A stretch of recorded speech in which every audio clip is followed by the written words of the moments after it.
Пошли. Все вместе. Какие ваши доказательства? They want you to comply. Cancel culture is about canceling. Кокаином. Up yours. Woke moralists. Up yours. This is systematic bullying that's happening. Woke moralists.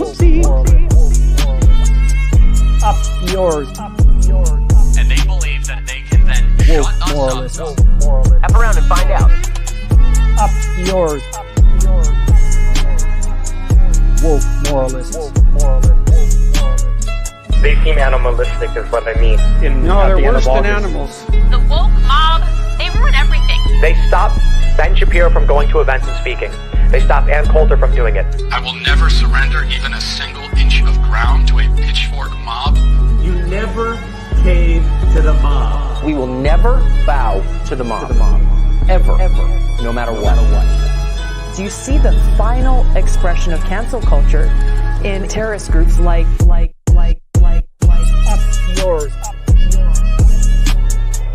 We'll see who cancels who.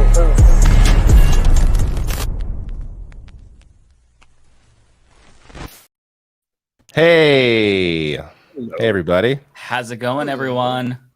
Rebecca's going to join late, just so you all know. She will be here. Yeah, she'll be You here jumped shortly. in just before I could be like, well, we got some news. I wanted to get that quickly before people thought someone else drop off again. Yeah. Exactly. Hope you all enjoyed the new intro. As you can see, I was going to say, amazing work, Mike. That was really good. I like that I'm Nathan Drake. That was very nice. Yeah, that was the only deepfake of you that Wait, didn't there look was a potato quality. There was a new intro? I wasn't watching because I was like, I've seen this before. Well, shame on you. Yeah, you are Scarface. Oh, cool. Yeah. There were Say some hello to my additions little near. friend. Yeah, there were some additions near the end to fill the time in our missing individual. Yeah. But I had a hard it's all good. time with everyone except for Matt and Rebecca. The deepfakes look so bad for all of us. The one that looked great, ironically, for Lance was the one of him as Dixie D'Amelio, I think that's her name, doing like some sort of a TikTok trend with Bryce Hall. I didn't So I'm know like, what you know that what? was. That's Yeah, no, that was- wholesome. Not really Mafia themed, but you know what? Let's fucking roll with it. I'm sure Lance will love Hell it. yeah. Oh, hell yeah. I'm all about it.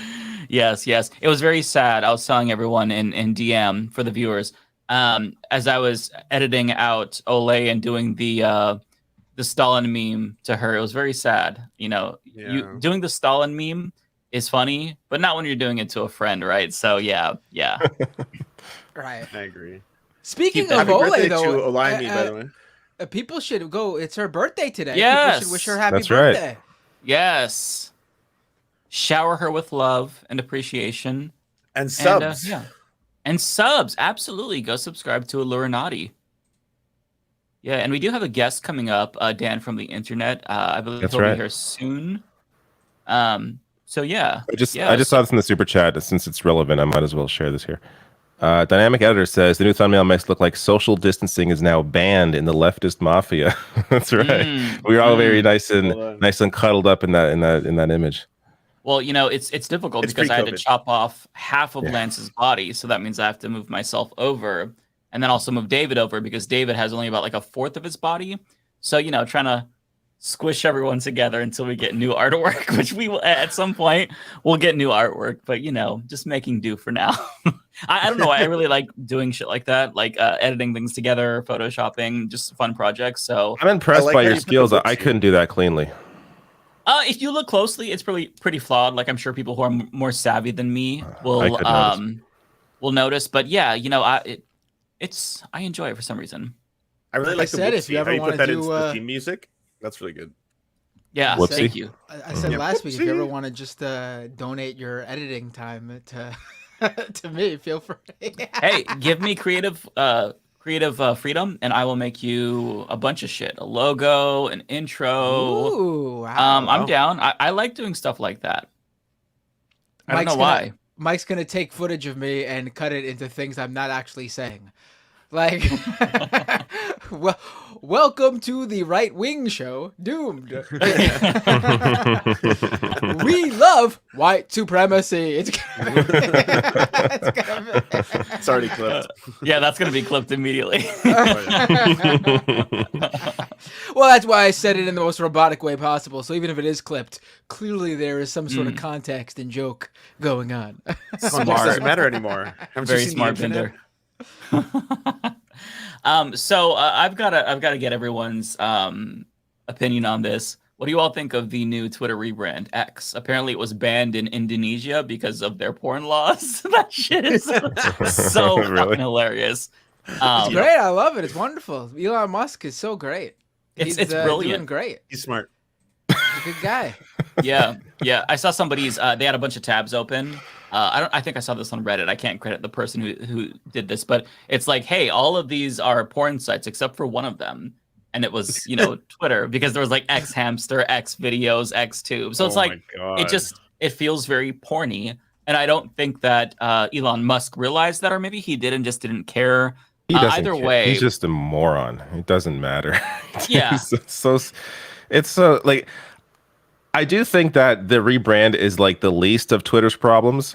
Like, there's a lot worse issues, but it doesn't help. It's pretty damn stupid, and it's just completely pointless. And like, it sounds like there's potentially could be lawsuits on the horizon because he doesn't really own. Like, doesn't Microsoft own X? I don't know. There's a whole backstory. Yeah. This whole thing that I don't really care enough to really read about it, but apparently both Microsoft and Facebook have better claim to X as a copyright in the digital sphere because of Mixer for Microsoft, and I can't remember the reason for Facebook, but it's one of those situations where, like, I don't know if you saw this. Apparently he lost anywhere between like $4 to like $15 or $20 billion in just name recognition by throwing away Twitter tweets. Like, you don't think about it when you see those symbols. Like, the home symbol was like a little like birdhouse, and the quill on the like people would kill for that kind of brand recognition, and he just torched it all.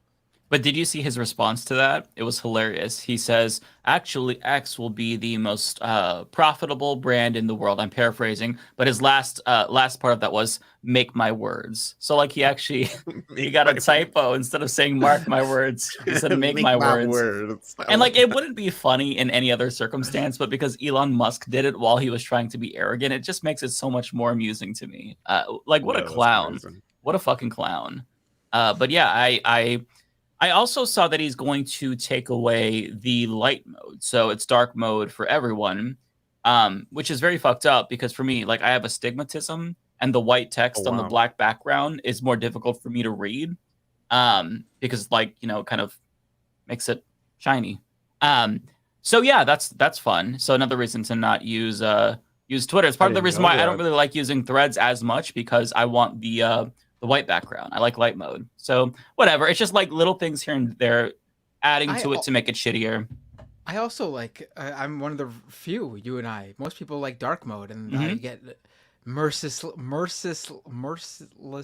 there we go, mercilessly mocked for not using dark mode. But I mean, I don't like how it looks with dark mode. It's something about it bothers my eyes, actually. Yeah, I prefer, same. See, I prefer dark mode because if it's like, usually if I'm looking, at night or something, it doesn't like shock my eyes to see a bunch of like a bright white screen. So I tend to keep it dark just to, for those moments. Yeah, no, that makes sense. It's just one of those different strokes for different folks scenarios. So why take away the option? It's just he wants to make it shittier for whatever reason. Like, I genuinely don't know if he's trying to destroy Twitter. I know he's stupid. I'm not trying to say that he is not stupid, because absolutely that's true. But like, is he trying to destroy Twitter as well? Because he's made dumb decisions, but does he want to make it worse? I don't know.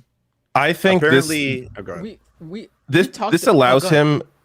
This allows him to, if Twitter, or I should say, probably when Twitter like just collapses, he can say, "Oh, X was a mistake, or I made mistakes with X," or whatever. Like he there's a way where he can not take claim to saying that he destroyed Twitter.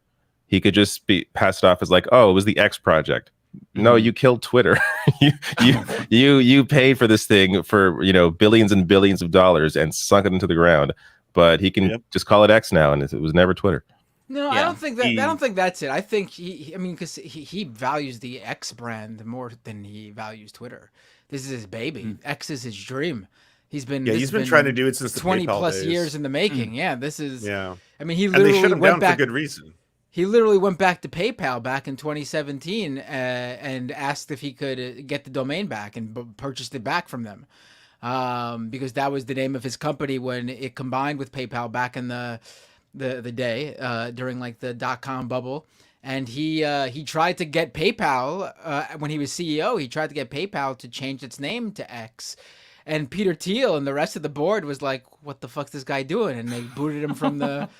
Because by this time, eBay sellers were already saying like, "Oh, let me PayPal you," and like that's like once your brand name becomes like a dictionary word, and people use it in everyday language in like global like lexicon, it's like you've hit the highest level of like brand recognition. Brand recognition, right? So you don't get rid of that, just like Twitter with tweets. People, no one would ever do that. Right. So the fact that like he's willing to get rid of all that for X clearly shows that X is his baby. Did you see that he wants it to become like half of all global commerce? That's like his long-term vision. And like at this point, I don't know anyone who would trust him with like a credit card, let alone their banking info and like sign up. But like this whole thing is a nightmare. Yeah. Yeah. I mean, I would not listen. I would not trust that company with my private information, my banking information,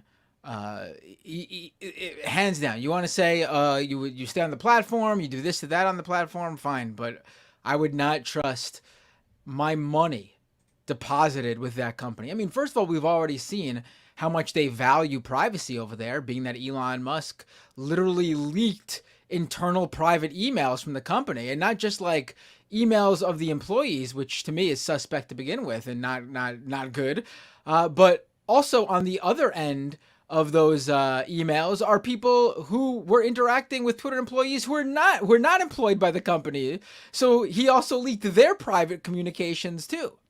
And then on top of that, just yesterday, a major right-wing influencer on Twiter, like Dom Lucrae or something like that, he goes by. There's content warning for this story. Warning. Trigger warning. Child Content warning. Sexual abuse material. Excuse me, now I'm choking. Just when I gave the warning. It's a good time to bring we can bring our guest in now as you're choking. So here. All right. Dan is here. Hey, Dan, good to see you. Dan. I was trying to find a time to bring him in. There we go. Thank you for choking, Matt. Hey, Dan, yeah. Oh my like God, I don't know what happened. It's just like basketball. The choke is the opportunity to get right in there. So. There you go. Yeah. So I already gave the warning. So let's go. Let's get into this. Have you heard about this, Dan? This Dom Lucrae character? I haven't actually. I was listening before I came on, so I know you're roughly talking about Elon Musk, XXX, et cetera. Things. You gave a trigger warning, so go ahead. Yeah, but I'm not sure who is the rather French name you just said. So clue me in. Well, really quick, let's let Dan tell everyone who he is and where he's from, really quick, for those who don't know. Oh, you're so kind, Mike. Thank you. Huge. I haven't been on a stream. Honestly, with Lance, but definitely not with Mike or you, David. So, hi, good to meet you. Hi, everyone. Yeah, great to meet you. I'm Dan from the internet. I've been, what would I call myself other than Dan from the internet? I've been just like an online guy. No, I guess my biggest online guy. I like that. I'm an online it's a good guy. title. I do truly relate to Bender in the sense that like my claim to fame is sort of like behind the scenes / slightly on camera on another show, and I sort of branched out. So like I used to be behind the scenes / slightly on camera for the Young Turks. When Hassan was making breakdown videos, those had a writer. That was me co-writing them with him. When John started the Damage Report with John Idarola. He started that with Brett Ehrlich, another wonderful producer there, and myself. So I was there for that. When Jimmy Dore did a show on the Young Turks, I was the producer for that. We have you to blame for that? I didn't know about this. Off the show. Off the show. Bye. Kicking you out. No. Yeah, that was one of my... I didn't do that by choice. Let's just say that. But no. After leaving QIT in 2020, I left just before the South Carolina primary and just before COVID-19. I've kind of just been doing my own things, kind of on the business side, also some stuff on streaming. For folks who are fans of a leftist panel show on Thursdays, I also do Power Report Live that oftentimes runs during the exact same time as this does, but goes a little bit later. So, no hate. I got a competitor here. Get him. No. Y'all are leading in for the prime time. No, I'm just kidding. I've nothing but love for everyone. And for folks who want to check that out, I'm at twitch.tv/DanFromTheWeb or youtube.com/DanFromTheInternet. But hell yeah. No, yeah, I've been trying to. Lance and I have been talking for DMing back and forth for a while now. Fan of each other's work. I'm glad we're finally able to be on a stream together. And yeah, I genuinely love for the name of the game, for the name of what folks are doing on the left to grow audiences, grow channels, spread the message. I greatly appreciate what y'all are doing here. So thanks for having me on. And sorry to derail. It's great to have you. I always get called a narcissist when I'm on stream, which is hilarious because we all are. But well, you're in good company because each episode we spend at least 20 minutes congratulating ourselves for the amazing work that we do and awesome videos. So you are in perfect company, my friend. It's the opposite of a struggle section. This is why we're making it fun again. But I'm sorry to cut you off, Matt. Please continue. Oh no problem at all. Yes, to the child abuse, Matt. Yes, can't wait to hear about this. I mean, I'm not going to get into explicit detail, obviously, but it's certainly something to be aware of. So there's this right-wing influencer named Dom Lucrae, and he constantly posts. He's like a QAnon adjacent right-winger, constantly posting conspiracy theories on the platform. Every other tweet cabinets, queer people are groomers style stuff. Oh, he's responsible for that. Okay. He's also one of these black Twitter people, which I see in a whole different lens, but we can get into that later. Right. And so, he apparently a couple days ago, well, not apparently, because I've since confirmed exactly what he posted.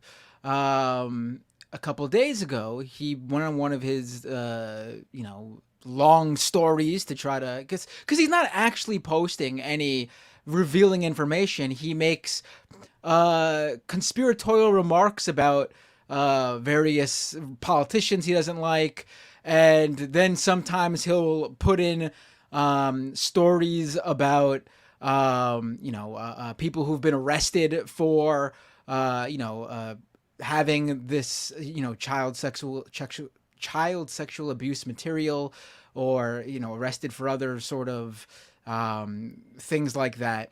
And he posted a still image from a video depicting the sexual abuse of an 18-month-old girl. And this video is from a very well-known case of an Australian guy who was living in the Philippines and was basically producing this sort of horrific pedophilia content for people on the dark web who would pay him thousands of dollars. The material in this video specifically is apparently so horrific that the Philippines wanted to bring back the death penalty in their country specifically for this guy. He's now spending something like 120 some odd years behind bars. So this guy decided to post a still image of this from this video. He did blur out certain parts with like a big white box, like censor it. But he also made sure to add a watermark of his Twitter handle on the photo. So everyone knew it was his content. Oh, disgusting. Imagine you know, branding something like that, thinking like this is going to be good to like, you know, promote the fucking Instagram or whatever. Like that's so twisted. Right. You know, this. I'm not going to get into any more information about this content. You got you get the gist. Matt, what was the context of him posting that? Was it like, hey, look at this disgusting exploitation, or was he condemning it? Like what? It was a whole story. This guy's constantly posting stuff saying he's like outing and exposing people. I But see. in this specific case, though, the guy is already behind bars. His accomplices, he had two grown women who were helping him create this stuff. You know, when he was, I think this was like in 2012 when this was going on. They're also behind bars. Like this is not this case is done. Like, there's no reason to post this content. These videos are highly sought after in those gross networks. In fact, this video was found on Josh Duggar's computer when he was arrested for. Yeah. So yes. So there was no need to go into this, but he posted the whole story of this guy and posted the still image. Days later, he was suspended. This was on. What's today? Thursday. So on Wednesday morning, he was suspended. No one knew why he was suspended. All of these big right-wing influencers, from Cat Turd to Carrie Lake to the Hodge twins, all of these folks were rallying for him to get unsuspended. And then out of the blue, one of the Krasensteins post how you know, he doesn't know why Dom Lucrae was suspended, but he went on this rant about how we should get more transparency as to why people are suspended. And I agree with that. But, you know, Musk then went into the Krasenstein brothers' mentions and decided to share exactly why Dom Lucrae was suspended. I mean, this was odd to me because this is one of Musk's guys. You know, to him to openly talk about this and then add this extra thing at the end, which I'll get to, which is obviously the most horrific part of this. But this is one of the guys who were in like the chosen few who got paid already by the Twitter creator program, this guy who was suspended. And so Musk goes and says the reason for suspension should be shown, along with the ability to appeal quickly and easily. And then he gets into why Twitter's code is so hard, terrible and all that, blah, blah, blah. But then he says, I'm told that this account was suspended for posting child exploitation pictures associated with the criminal conviction of an Australian man in the Philippines. And then he posted a CNN link to, you know, the case, which is fine to give it context. But then he follows it up with another tweet. Only people on our CSE, which is child, I'm guessing sexual exploitation team, has seen those pictures, which I'll get to in a second because that's not true. For now, we will delete those posts and reinstate the account. So after saying this guy posted child exploitation pictures, he also said, we're going to bring him back. And so the guy was back on Twitter, or X as it's now called. He's trying to really change the narrative of what happened, even though Musk's replies are all there for the public to see. And this guy's followers are really buying into it. He's claiming that this was just an excuse, and the real reason he was suspended was because he got like too close to the truth in his tweets about President Barack Obama. Yeah. I mean, the original tweet that since was deleted by Twitter. It was not barely seen by anybody and only seen by the Twitter team that takes care of this. It had, before it was deleted, it had 3.1 million views. It had thousands of bookmarks, meaning some sickos Jesus out there were Christ. bookmarking these images. Wow. I mean, it's bad stuff. And I mean, listen, this material exists on the internet. And on platforms as big as Twitter, X, whatever, obviously some of this stuff gets lost in all the noise. Twitter did actually have a team that found it on their own, or it was reported to them. And, you know, it took a little too long, if you ask me, the amount of days. I think it was like 4 days. But they still took it down.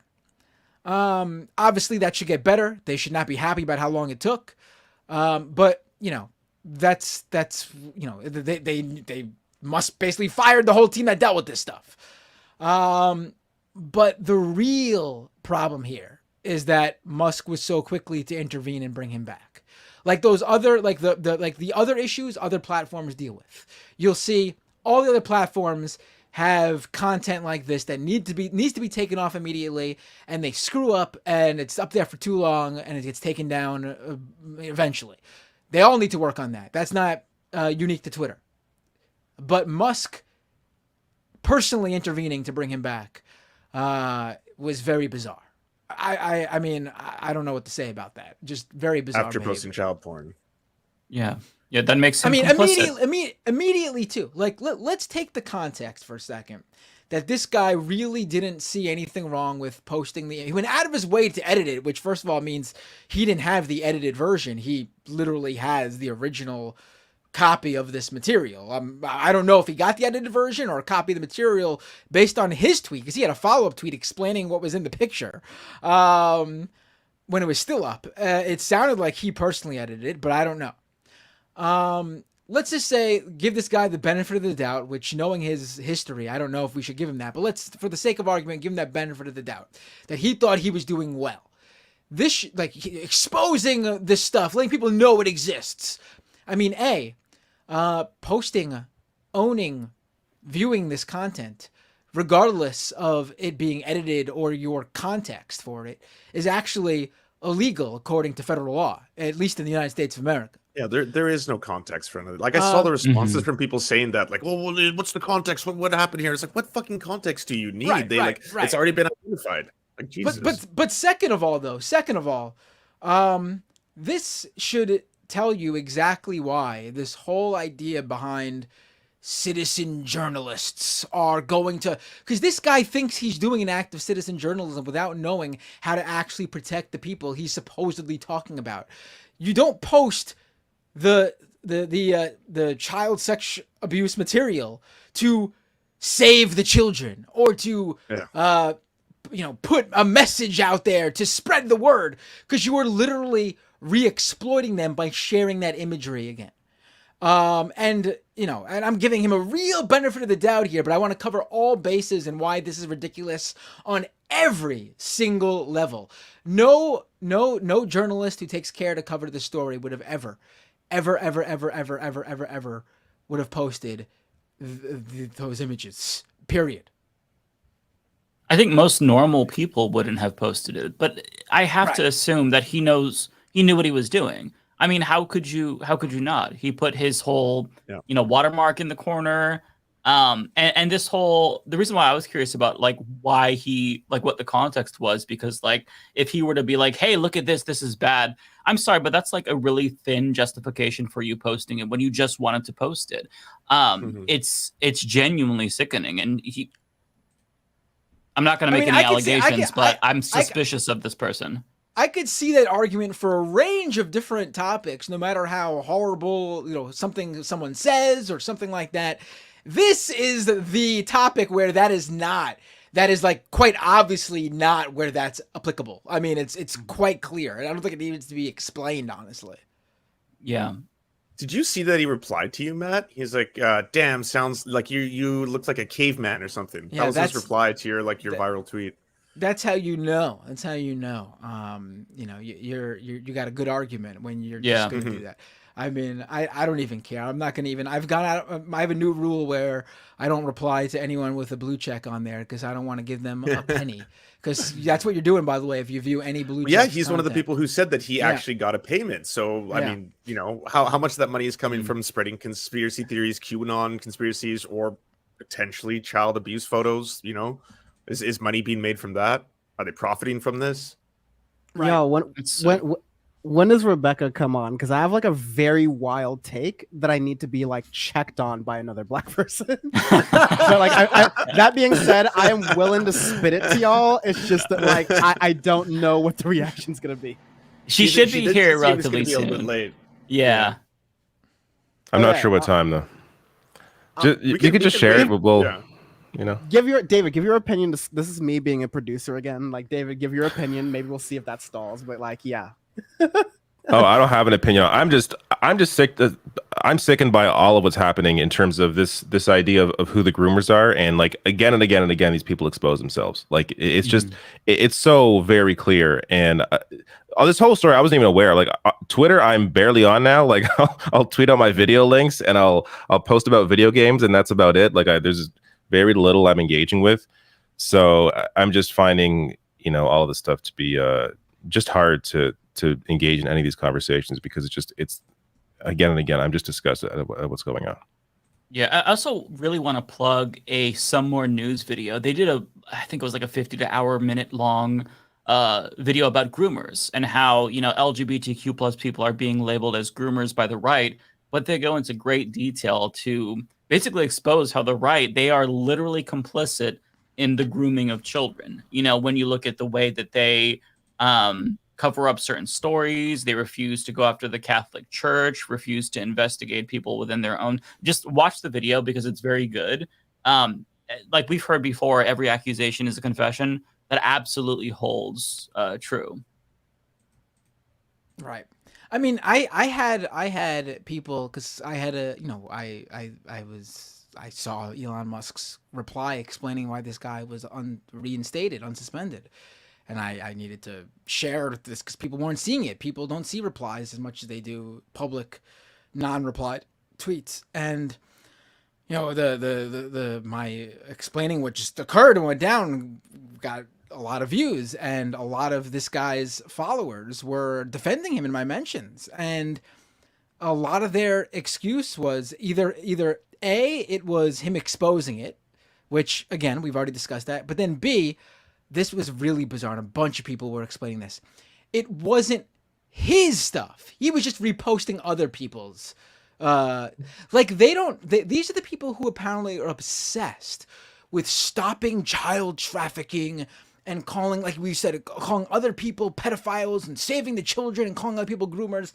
They are, whether they are genuine in those feelings or not, they are actively harming exactly what they claim to be trying to do in how they go about it. And it's been said time and time again by various anti-trafficking organizations that have been doing the work for a very long time and aren't part of just doing it so you get a political hit job out of it like these guys are obsessed with. And I should say that when this Dom guy is posting this stuff, 90% of the content he does is trying to subtly accuse a politician he doesn't like of being a pedophile or something. Like, he's not actually exposing anybody. Right. Like, I gotta. That's where I want to kind of jump in as a first point, but a preliminary is the word I was looking for. I knew it began with a P. Because like top level, we're in a really interesting time with journalism more broadly, right? Like, it's pretty clear, like on the left or on the right, like, for the average, and you have to be very careful when you're talking about these things, because you can say Democrats and you can mean elected people, or you could mean, everyday voters who like slot D every time because that's how they vote, right? But like, what I mean is by like regular everyday folks, either folks that we're on the internet with, that we interact with all the time, who are like a special community. Let's say, like, if you're on the internet all the time and you know who Dom Lucrae is, like, I love you, but we're a special group, all right? But versus like, the broader public. So lately I've tried to make sure that my politics and the way I speak about politics is oriented towards that broader public, and that knowledge that I have. Look, I'm not gonna lie to you and say like I'm from the streets, but like I grew up in a urban area. I still go in this area, unlike a lot of more prominent leftists that I happen to know, be that as it may, right?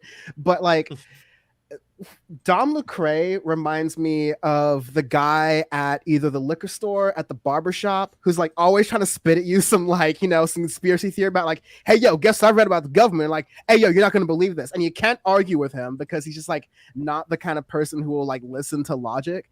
But, you listen to him spit or whatever while you're getting your like grandma's cookies or your alcohol or you're getting your hair cut or whatever, because that's just the banter. Like that's just going on, all right? But like Dom Lucrae is not a serious person. If I had a conversation with Dom Lucrae, I would not be surprised, because I've had conversations with people like this, that he is not one of those black people who just gets a thrill off of like swindling white people on the internet. Like, you don't understand how many folks there are in the black community who will, in real life or regular life, be all like, oh, F this politics, I don't really care. But you know, online, they perform like the NPC TikTokers. They perform knowing that by being the black face on white supremacy, or like, you know, being the black face on whatever is the Republican like flavor of the month or flavor of the day. Right now, they have this like fake groomer scare, this groomer panic, because when you get outside the world of politics, everyone's like, oh yeah, I care about children. I want to make sure children are not being exploited and not being safe. And so he'll, to bring it back to Dom Lucrae, he'll do these posts, and it's kind of why I saw him, I scanned him like a couple months ago, and I was like, F this guy. Like, I know exactly the kind of black game he's playing, is because like he's, and it's not like, you're saying like he's like, not a true believer. Absolutely not. Like, again, legalish. Like, I don't know this for a fact, but like, I just know this type of scammer within my community. And it's just like, oh, I'm going to start the week off by saying, hey, watch out. I'm going to throw out a name randomly, a Jake Tapper, or like, watch out Elizabeth Warren or whatever. You're on pedophile watch now. You're the next person who's going to be exposed.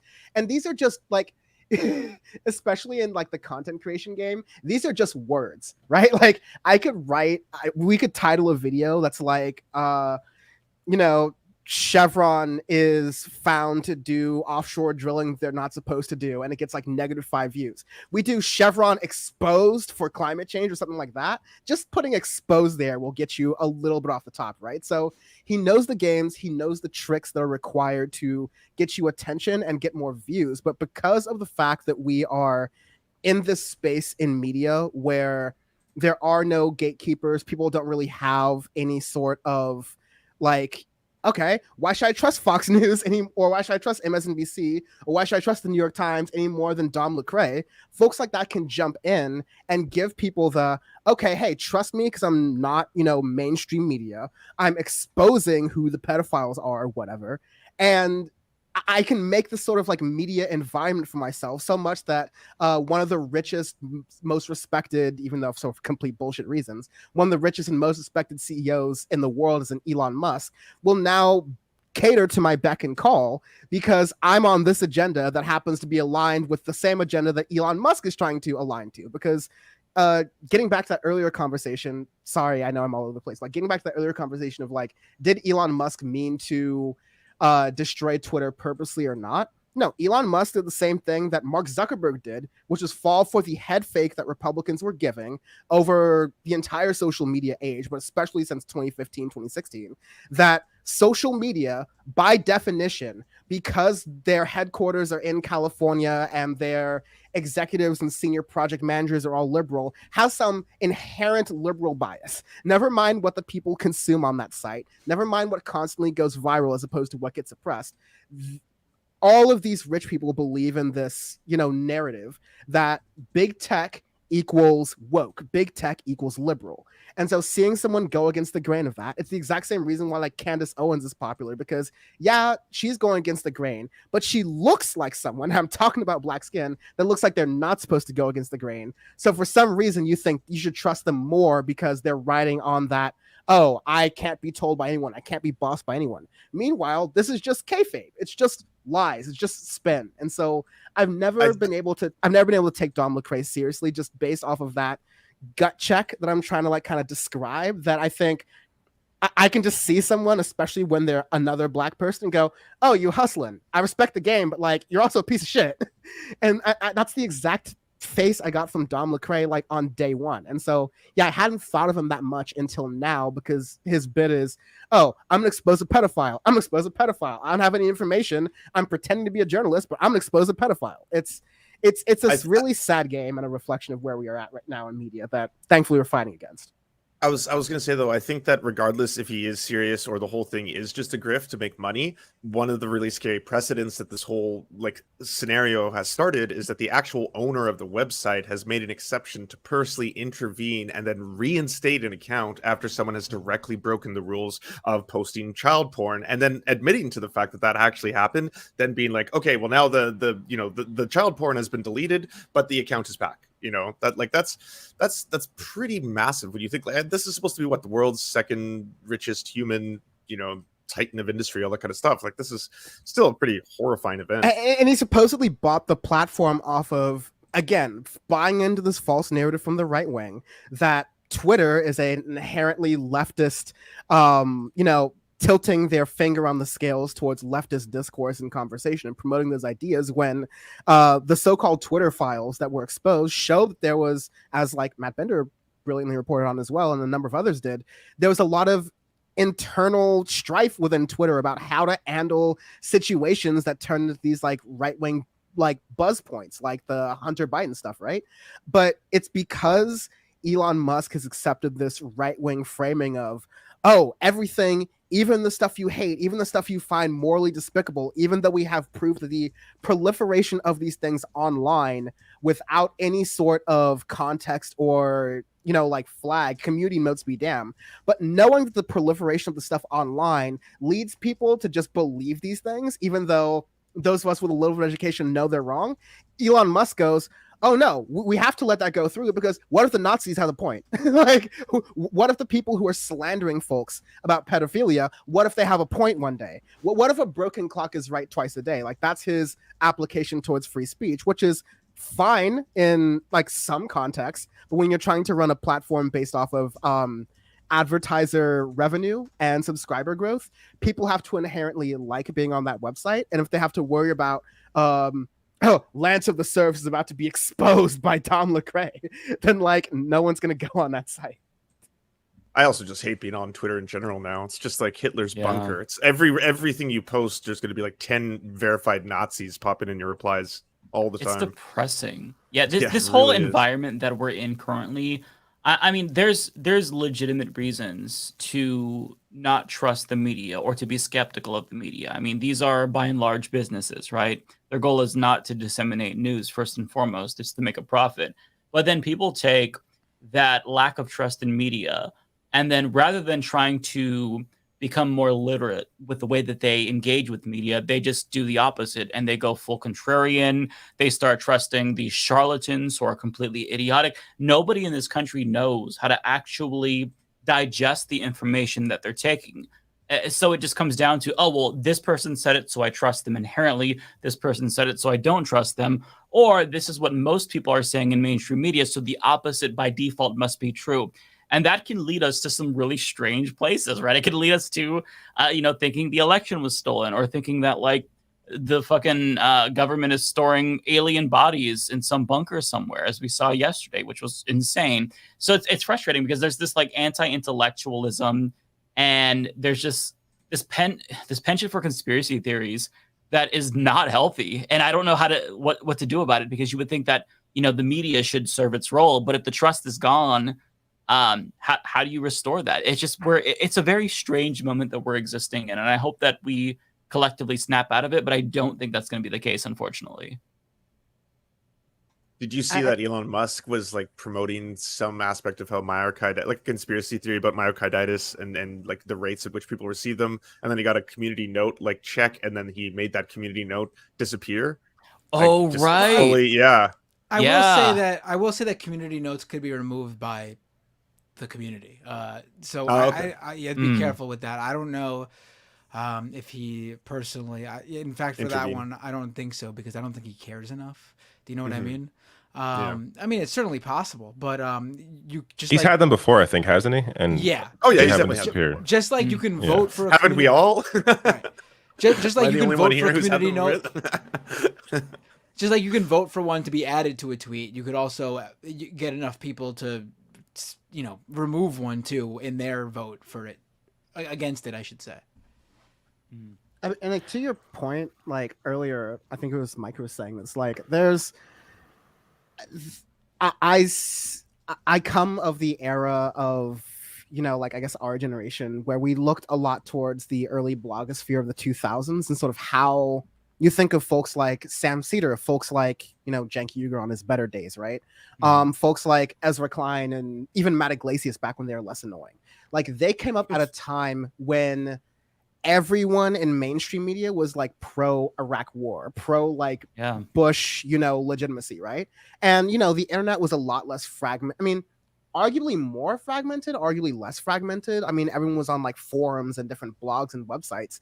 There was less of a social media, and we might be going towards that right now. But point is, there are folks in 2000, and to be like, let's shout out Tom Hartman, let's shout out a number of other folks who've been holding it down since then, right? Like they pushed through the Iraq war is a good idea narrative, the weapons of mass destruction narrative.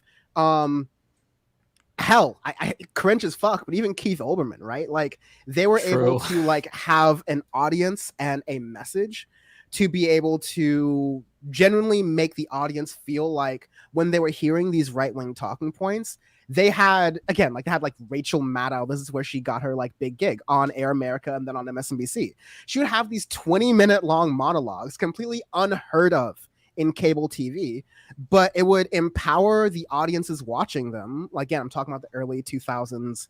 We know what's happened in the early later 2010s. Like, bite me. I'm trying to make a point here. Like, but we saw what happened when you were able to ignite an audience with like that much information, that much perspective, to be able to go out into the real world and interact with other people who had fallen for this sort of brainwashing, and to be able to disarm that and just go, not only am I going to like fight you on your level if I can, but I think what we find, I'm not the biggest like debate lord ever, but I think what we find in the most effective online debates is when someone's not only able to debate them, but literally not play their game. Like, no, I refuse to play this dumb little like exercise that you do with all of your guests where you're going to do like this, that, or the other thing. Like, it's like, no, I'm going to rearrange the furniture a little bit. I'm going to explain this game on my terms. And by the way, these are the terms that are more based in reality and people are going to like. So I think there is a way to, not break out of this, because Fox News didn't die because Keith Olbermann gave like some special comment one Thursday or Friday, right? Like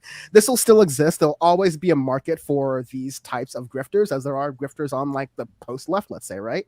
But if you get the audience, and that's why I'm so passionate about different leftist shows having their audiences and having their perspectives, but also having a cohesive message that you're using with that attention, then you can go out into the world and people are just better able to do these things. Like, hey, like I have my close working together relationship with Hassan in the past. I know some people have like different opinions of big streamers, like be that as it may.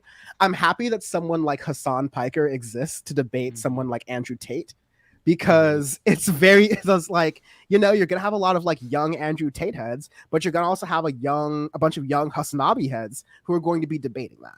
And so there is absolutely a way out of this cycle. It just involves, I think, not to put any blame on anyone, but like it's incumbent on those of us with platforms and those of us who are building platforms to be really, check in with ourselves and make sure that we're giving our audience not just entertainment, but also a message that they could use to fight this off in their heads, and then maybe even fight this off in their real life when they're interacting with people. Because my last point is that we, like us on camera, are not really good at changing people. And we can change people's opinions over time, but what's really good at changing people's opinions is the people watching this show talking to people in their real lives.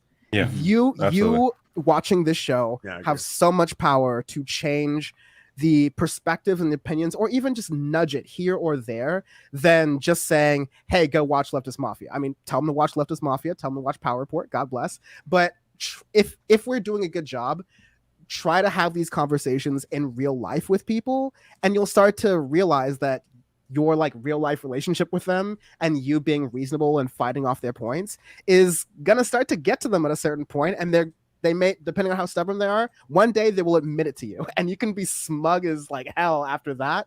But I mean, like, that's what the fight's all about. Yeah, I'm glad that you said that, because I do feel like we have a responsibility. And like collectively, we all kind of have different roles. Like for me, since 2021, I've kind of been like on a mission to give people talking points to use against their QAnon family member or anti-vax family member.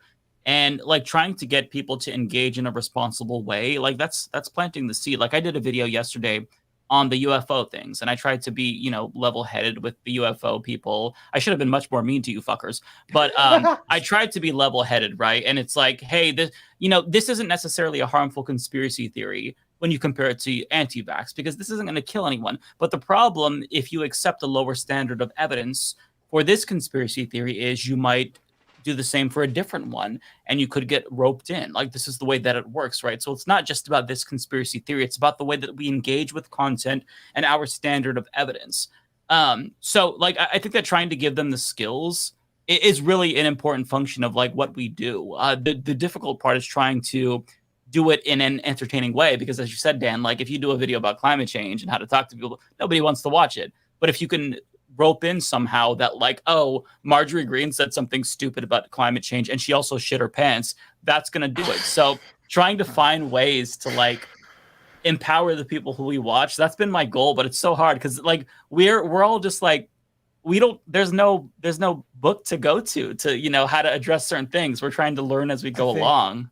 I think Marjorie Taylor Greene shitting her pants would be the ultimate content. I don't think you need to add anything.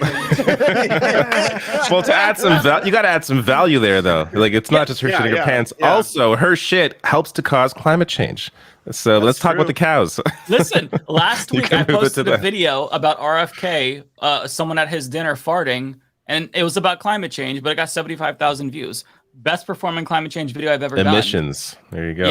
Yeah. So, I mean, you know, trying to make it entertaining is part of the... So happy you wore my t-shirt for that episode. Thanks, Mike. The fart heard around the world. I forgot about that. I did wear a Surf's t-shirt. Well, you know, hopefully get some new sales. Sorry, wasn't there also a fart at a recent, like, RFK Jr. thing? Yeah, I think that if there was another one, I might have missed it. But yeah, it was that he had a press dinner in New York City. And the person who organized the event for him got into an argument with somebody else who was pro-climate change. And this person was like, hey, climate change is bullshit. And they started arguing. And then eventually the dude who was anti-climate change just started farting like he made a very large fart to the point where the room went silent. And then he announced it saying, I'm farting. And it was like, there was just, I wish I could be a fly on the fucking wall during this story. I bet you would wish to be a fly. You'd be swimming, you'd be flying like crazy. Yeah, assuming that flies don't have more than that smell. Yeah, assuming flies wouldn't be affected by it too much. But like, since they were arguing about climate change, I kind of used that as my in to talk about climate conspiracies and whatnot and how people believe conspiracy theories. But you know, yeah. I took shit and I molded it into a beautiful sculpture. I think, anyways. I was proud of the video. I also wanted to talk about farts. I'm not gonna lie. Jokes withheld. Before we get too far off it, I would love to hear more about this UFO stuff, because I read a bit. I thought about maybe doing a video, but it would have been just more of like, hey, this happened, as opposed to any real analysis. So I want to know, Mike, what did you what did you cover? What did you take from it? What happened? I completely missed this one. You missed my normie friends like were I love having like, I talk to a lot of political people and I have those group chats, and I just have like my normie friends and I let them have the political conversations with me, because that's like at least one of my barometers to know like, okay, this is some stuff I'm not paying attention to. And one of my normie friends was like, oh, did you see what happened in Congress right now? And I was like, oh, did you mean like Mitch McConnell stroking out? And he was like, no, I mean the aliens. And that was when I realized, okay, let me unpolitics brain myself here. People are much more interested in the aliens. So yeah, let's go into that. Yeah, so it was a multi-hour congressional hearing about UFOs. They had the guy who took the famous video of the UFO that looked like a Tic Tac. And then they had a former intelligence official turned whistleblower, David Grush. He went viral, I want to say, in June, because he had an explosive interview with News Nation where he confirmed that the United States government actually possesses multiple alien spacecraft, and they've recovered the remains, non-human biologics of the pilots. In other words, there's confirmation of aliens.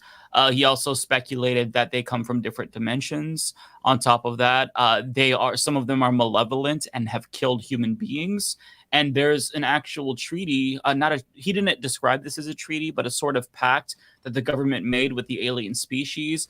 And so according to this guy, we can all get some alien bussy pretty soon. The problem with this entire thing is there's been zero evidence presented, and it's based on hearsay. Yeah. So people within the intelligence community confided in him about this. And that's all he has.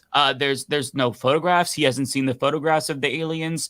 So we're supposed to take him at his word. He can't show anyone because he says it's a national security threat. So he's like, I can't actually show you, but you have to take my word for it. Yeah. Right. And see, it's crazy. He can't show us the documents because, it's classified. So he doesn't want to get in trouble. But he also said that he could get murdered.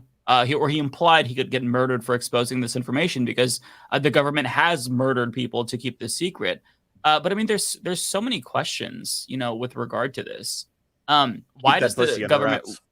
Yeah, I mean, why does the government want to keep this a secret in the first place? Like, it goes back to all conspiracy theories. Like, ask why. Like, why, when it comes to the flat Earth conspiracy theory, what does the government gain from getting people to think about the shape of the fucking planet? Nothing. So it doesn't even make sense at the core level. So when it comes to aliens and stuff, if they were there, the government would absolutely want us to know because the defense industry would want to ramp up. They talk, and they're already saying, "Oh, this could be a threat to national security," but they'd find some way to profit off of it. So it doesn't make sense, and there's no evidence. Yeah, the threat on Earth is that we only have the Gok 3000, but the aliens have the Gok 4000. So we really gotta that's what we'll be. Hey, Rebecca. The government's way too afraid of us finding out about that. Hi, welcome to Conversation. You came in at a great time. Yeah, I'm like Gok who, where, what, when. Now it's talking about the aliens. Yeah. Yeah, I'm not sure, Rebecca. What is your take on if you follow it, because nobody else really seemed to follow it. If you follow the alien conversation. Okay. No, Lance, you can go. I seen about. I heard a little bit about it. But go ahead, Lance, and then I'll come in after since I came late. So go ahead. Oh, it's nothing exciting. Just two things. One would be that, hey, most likely mathematically aliens do exist, but then the other part of it, and this is the really boring one, is that space is actually so incredibly vast. We don't really have a way of understanding its scale, but it's so monstrously huge that the variability to travel between one period to another, where there might be more intelligent life, would require stuff of which we don't even have the understanding of how it would work. Like, it's theoretical physics to be able to travel between dimensions or to be able to go through a wormhole and then stuff like that. So the fact that aliens would come here just to act like ghosts, just to be like boo, or just to make strange sounds, it doesn't really make sense. That's the part where I'm like, they have technology beyond our knowledge of how physics work. Or it crashed so frequently. I mean, they have the technology to travel all the way here, but they keep crashing. It's like, are you fucking as stupid as we are? I mean, you got here. I would assume you're smart. Why do you keep crashing? That's what they tell you they're doing. We don't know, but I did hear about it, and I'm not one to be like, there are aliens or there aren't aliens, child. I don't know. I ain't never seen them, but there's creepy stuff that happen every day. There's unexplainable things that happen all the time. There are things that we see, and then we know we saw what we saw, and then it just is. It's in the news cycle for 0.1. Like, just it disappears. So I know there's some weird things, and I know that the government knows about some things. And that woman who spoke out about extraterrestrial, evidence and stuff like that. I just feel like if there are aliens, I don't want to pay no more bills. I just feel like there are, I should not be paying bills. I shouldn't be struggling. Like, there's like a whole another life. Take me. Okay. What's that girl during the pandemic? She made that song, Earth is Ghetto. I want to leave. Like, aliens come and get me right now. This is where this is the best take. I mean, this is the right take. Yes. It's all wrong up to this point. Yeah. Aliens absolutely do exist. Like, I think it would be ridiculous to claim otherwise, being that the universe is so vast and so much we don't know. I mean, it's quite, I think, egotistical for humans to be like, oh, we're definitely the only living thing. Yeah. But whether they've been here or not, I don't think so. That's an entirely different thing. I mean, we would, yeah. What's that meme of like the aliens map of Earth, and it's just like an ocean with the United States in the middle. That's kind of a thing that's like sticking behind me, because like on Earth, like literally all we do is like there's that meme that talks about, oh, there's the left, they always like get together and they like unite, and it's like leftists are like, have you seen like 6 leftists in a room? Like, I'm surprised we're not arguing right now. Like, have you seen the economic system? Like, it's not, this is not an economic system developed by the left. Extrapolate that to Earth, and like we already understand how like, oh, China doesn't share intel with us, like Russia doesn't share intel with us. Like, I know Oppenheimer was about a lot of like government secrecy and things like that, but definitely we would have had like a North Korean or like Russian telegram tell us that we had aliens like 5 years ago if we had like really gotten there. I think just statistically speaking, aliens are out there. I would just be surprised that like their car keeps breaking down in America or like in New Mexico. Right. Also, everybody has cameras. Everybody has a phone with a camera on it. You would think 4K. like once that happened, there'd be a lot more sightings, a lot more things. And like, forget the military, forget governments. Regular people should be seeing more shit, and they're not seeing it. But I think they are. And I feel like every time they are, it's as soon as it gets on anybody's internet, it's deleted. And or it's like they get like not like little people walking around though. Like you mean like aerial phenomena. Like no, people be having videos of like aliens walking around. Well, we don't know if they're aliens. We don't know. Where are these videos? What are you I would see these videos. Where are these videos? I can't claim that the videos are true. I remember the last video was like a few months back. Somebody was saying that what was it, a 911 call about what they saw? And my thing was like, where was did you not remember that? I'm like, did you not think it's like Nevada, to pull out your phone? Yeah. And he's like, I'm looking at it right now. This thing looks like it's like 6 foot or whatever. He said, how 12 foot. And I'm like, where is and I'm pretty sure there was. And all they wanted to release though was the 911 call. And Rebecca, but who's they? They have the phone. The person has the phone. They could put that shit online. Like they have the phone. You know what? But maybe FBI got to them first. Men in Black, they erased the memory. With the little flashy thing that Will Smith had. They have that technology. And Matt, I just wanted to point out, I like your haircut. Oh, thank you. I appreciate it. I see it. It actually was looking pretty bad right before you came on, and I was fixing it throughout the whole show. And now okay, you're trying to get a look. So there you go. Yeah. Okay. Looks good. I feel bad now because I was gonna say Rebecca, did you just discover the Bigfoot video? The way you were describing the alien. Kind There was like this 12-foot guy just walking down.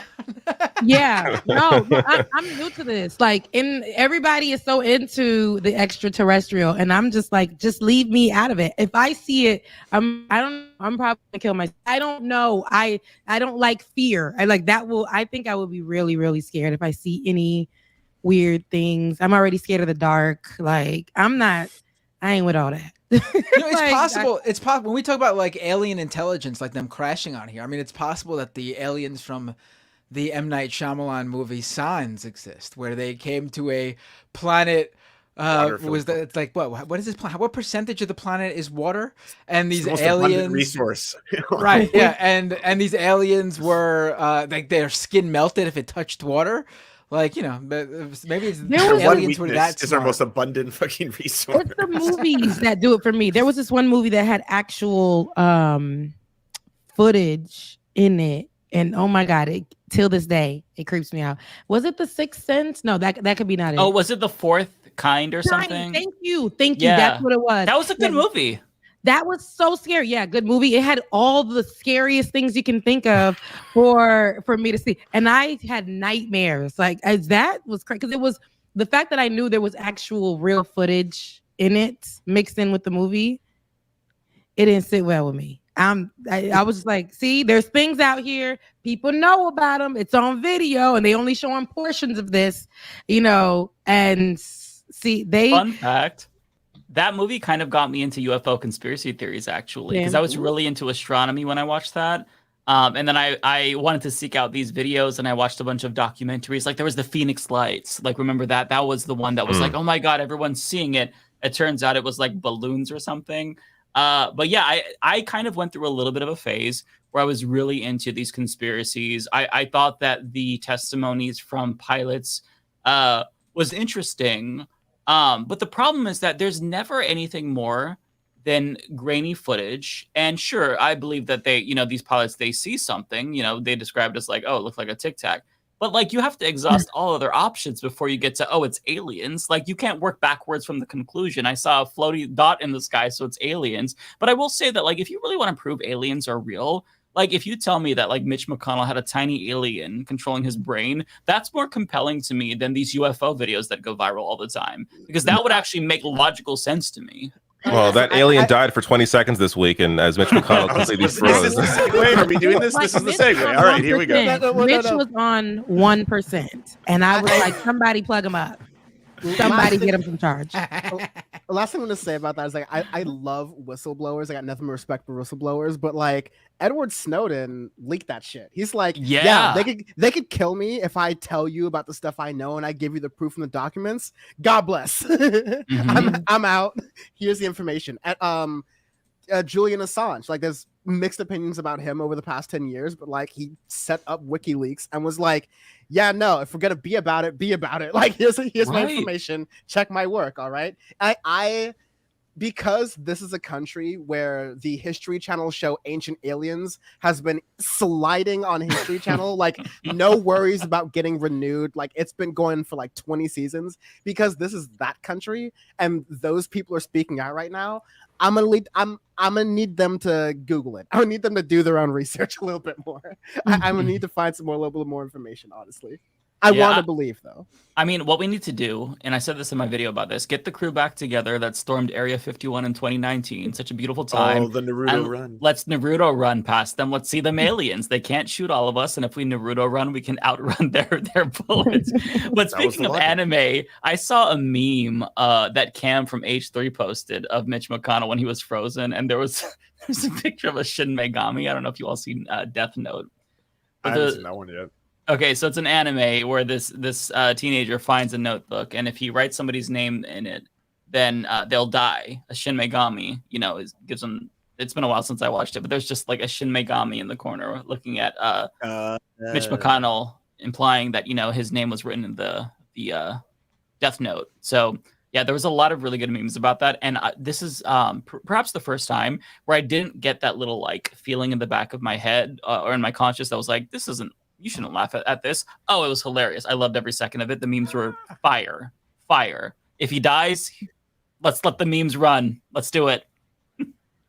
There was a lot of tone policing about that. People being like, "Hey, this is not the time to make fun of Mitch McConnell, or this is not the time to laugh at something that's happening."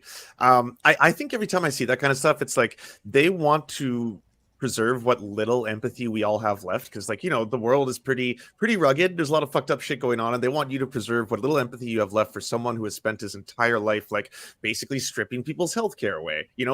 I know what happened after that scene. He went and got the best possible healthcare someone can get. Yeah, he would have been seen by the best doctors, and they would have found out whatever was wrong, and then he got to go back to his everyday life, unlike the fucking millions of people that he fought against to be able to strip things like the Affordable Care Act and like that. Mitch McConnell likes his doctor, and he gets to keep him because he was never playing with the Obamacare game to begin with. Like, all those people who are ranting about, oh, this is going to be a government takeover. They have government takeover insurance, and they are straight. They don't want private insurance. They don't want any special type of insurance. I guarantee you. I mean, I don't know this for a fact. Legal, blah blah. I just know it's true. They know what's wrong with Mitch McConnell. They've been treating this for a while. This was a lapse in medication. They're going to keep him going. This is not going to be a moment where like any physician's going to be like, Senator McConnell, sir, Mr. McConnell, that was a really like rough situation. You should really kind of slow down for your health a little bit. Consider maybe what succession looks like. There's literally even the video of a reporter asking, Mitch McConnell, do you have any succession plans going on? Once he came back to and like did his like stand-up interview at the podium 20 minutes later, and he laughs and walks away from the podium. Like Dianne Feinstein status, like escorted with a bunch of people. So like that's the gerontocracy we get on both sides of the elected Democrats and the elected Republicans. Republicans like get up in arms whenever Joe Biden trips or something. We kind of get upset when we see these things. On the left, we see these things not just with Mitch McConnell, but also with Dianne Feinstein.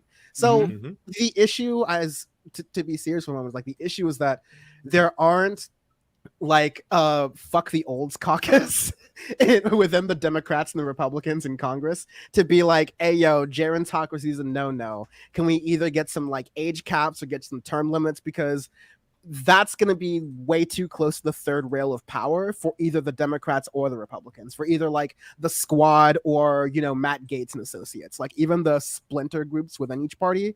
You can't touch that third rail, because the gerontocracy is where the power is that these folks are trying to get access to, whether you believe it's for good or for bad. Again, the AOC versus Matt Gaetz method. Both of them were also awkwardly on the same side when it came to the alien thing. So that's where my mind is going right now. Oh, really?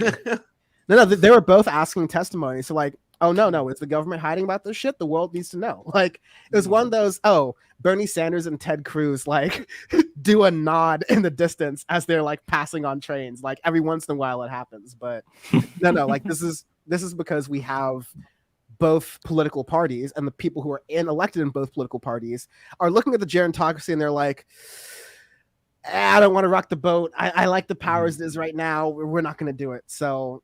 yeah, did y'all see David Dole's video on this though? He's got this chart that shows you how much representation there is in both the Senate. How? Yeah, well, I know. I'm hyping you up. All right.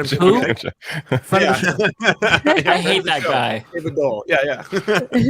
He put up this chart that shows you how each, like, the House and the Senate is represented by different age groups, and it's like 0.2 for Zoomers. Millennials have like 11.8, and then all of a sudden, once you get to like the Boomers, they dominate. They're still controlling the country, aka controlling hard in the world paint by proxy. Yeah. Damn. Here, I can share this.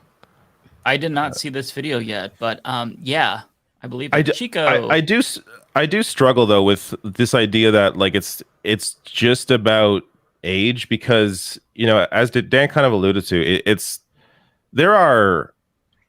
there's someone like Bernie Sanders, right, who I think is clearly the best senator in the Senate, and then you have people who are younger, like a Matt Gaetz, who's a piece of shit. Like, is age? So I mean, in this video, I mean, I discussed that, you know, having people disconnected, or having people this old disconnects them from certain issues, specifically like climate change. But there is, you know, something to be said where is that the biggest problem when I think they're just, even if you eliminated everybody over, I don't know, 75 in Congress, you'd still have a situation where politics really wouldn't change. Like, it would still be the same shit getting through. It would still be the same focus. Just because these older people are gone, it's not going to change the actual influences that are happening behind the scenes. I think the people were, what we see now is the same way. There's no effort, right? I feel like maybe back in the day, these boomers had some kind of effort that they put in. Now it's really no effort. They just, everyone is flying their KKK flags. People really don't give a damn. They're challenging people. Like I said last time we were on the show, these are the same people that literally domestic terrorists. Like, these are the people that they're seating when they're newer and they're younger. And the boomers want those people seated, and that's they don't want anybody else to do anything else or try to change up anything else. It's to literally set the house on fire. If there's any changes, we need to either roll it back or keep it the way it is. And that's, you know, how the boomers want it, and that's what these new people like Matt Gaetz and the Marjorie Taylor Greens are seated for. And I think that's, I mean, they're similar in all these ways, but there's nothing. I don't think I've seen any Republican that's actually done, or right now that's saying anything that makes sense. The one that everybody was given, I guess, what was it, like last year? Everybody was like, oh my God, Liz Cheney. Like, she is so, like, because she said something against Donald Trump, and she's saying things now. I feel like this is what we need. This is the idea of bipartisanship. This is what it looks like to work together. And it's like, no, she spoke up so late. Thank you. Though, thank you for your words.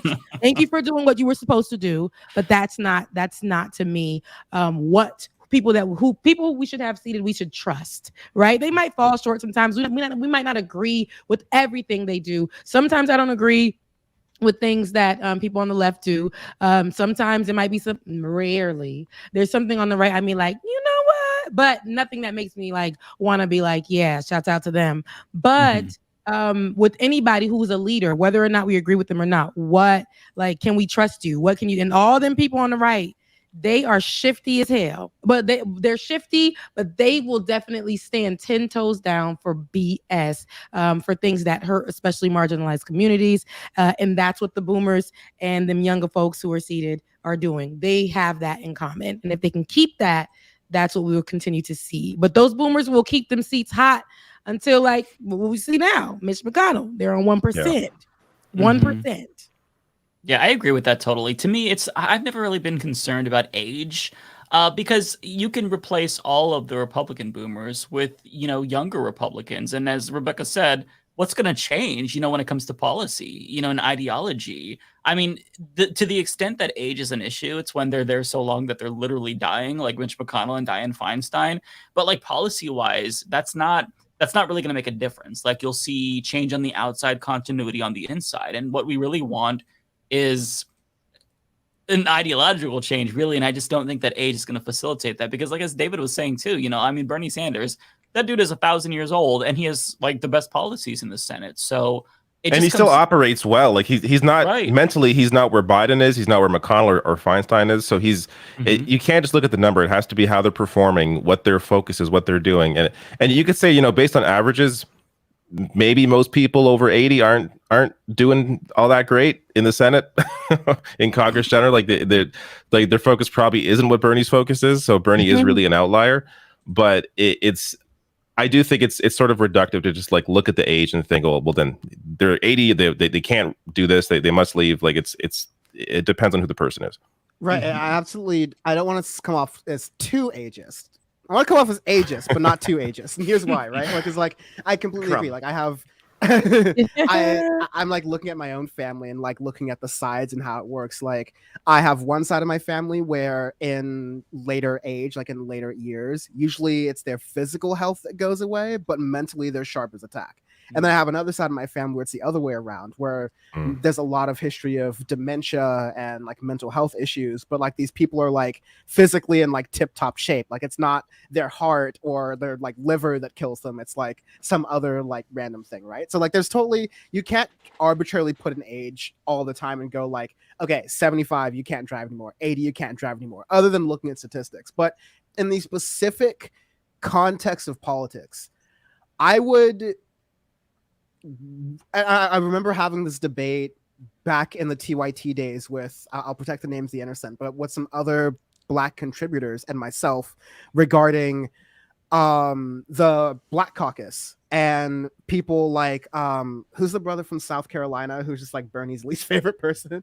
Jim Clyburn. Clyburn, yes. And how, yeah, like you have the Congressional Black Caucus, right? And there's a debate over, okay, well, you have older folks who are there, and mental acuity is not really the debate, right? But do those older folks who are there, who believe that they are there because of the civil rights struggle and all these other different movements that they have worked through, are they really using that age or being aware of their age to realize that now's the time to pass the baton? Particularly what I mean is that with age, and why I still like in a political sense I could be convinced on the side of age caps, is with age comes history, experience, and power. And all of those can be leveraged directly against incumbent movements, either within a party or outside of a party, to keep them out of power. The reason Nancy Pelosi keeps having so much attention is because, not exclusively because of her age, but because she's been in the House for so long. She has such an ability to fundraise, and she has so many connections within the tendrils of the Democratic Party as a machine, but also the tendrils that make it work, who are the big donors, the big funders, oftentimes in Northern California and San Francisco where she's based, but just whoever, like you say the Pelosi name to a certain type of wallet and that number rings. You can kind of get those connections by being the younger person who who's like ultimately replaced by Pelosi. But you truly like it's like starting a game out where you get to start at age 35 and you're playing against a 2-year-old, right? Like you're just always gonna win that game, because no matter how much the 2-year-old gets to you, even if the 2-year-old gets your spot, you're gonna know some stuff they don't. And so I think we should encourage, whether it's through term limits or whether it's through norms, which, like, fuck them, right? Like, I think it's through term limits, but we should encourage the idea of, okay, if you're getting up there in age and you're in politics and you're feeling all that good shit about yourself, have a plan to pass that on at least, and pass on that knowledge.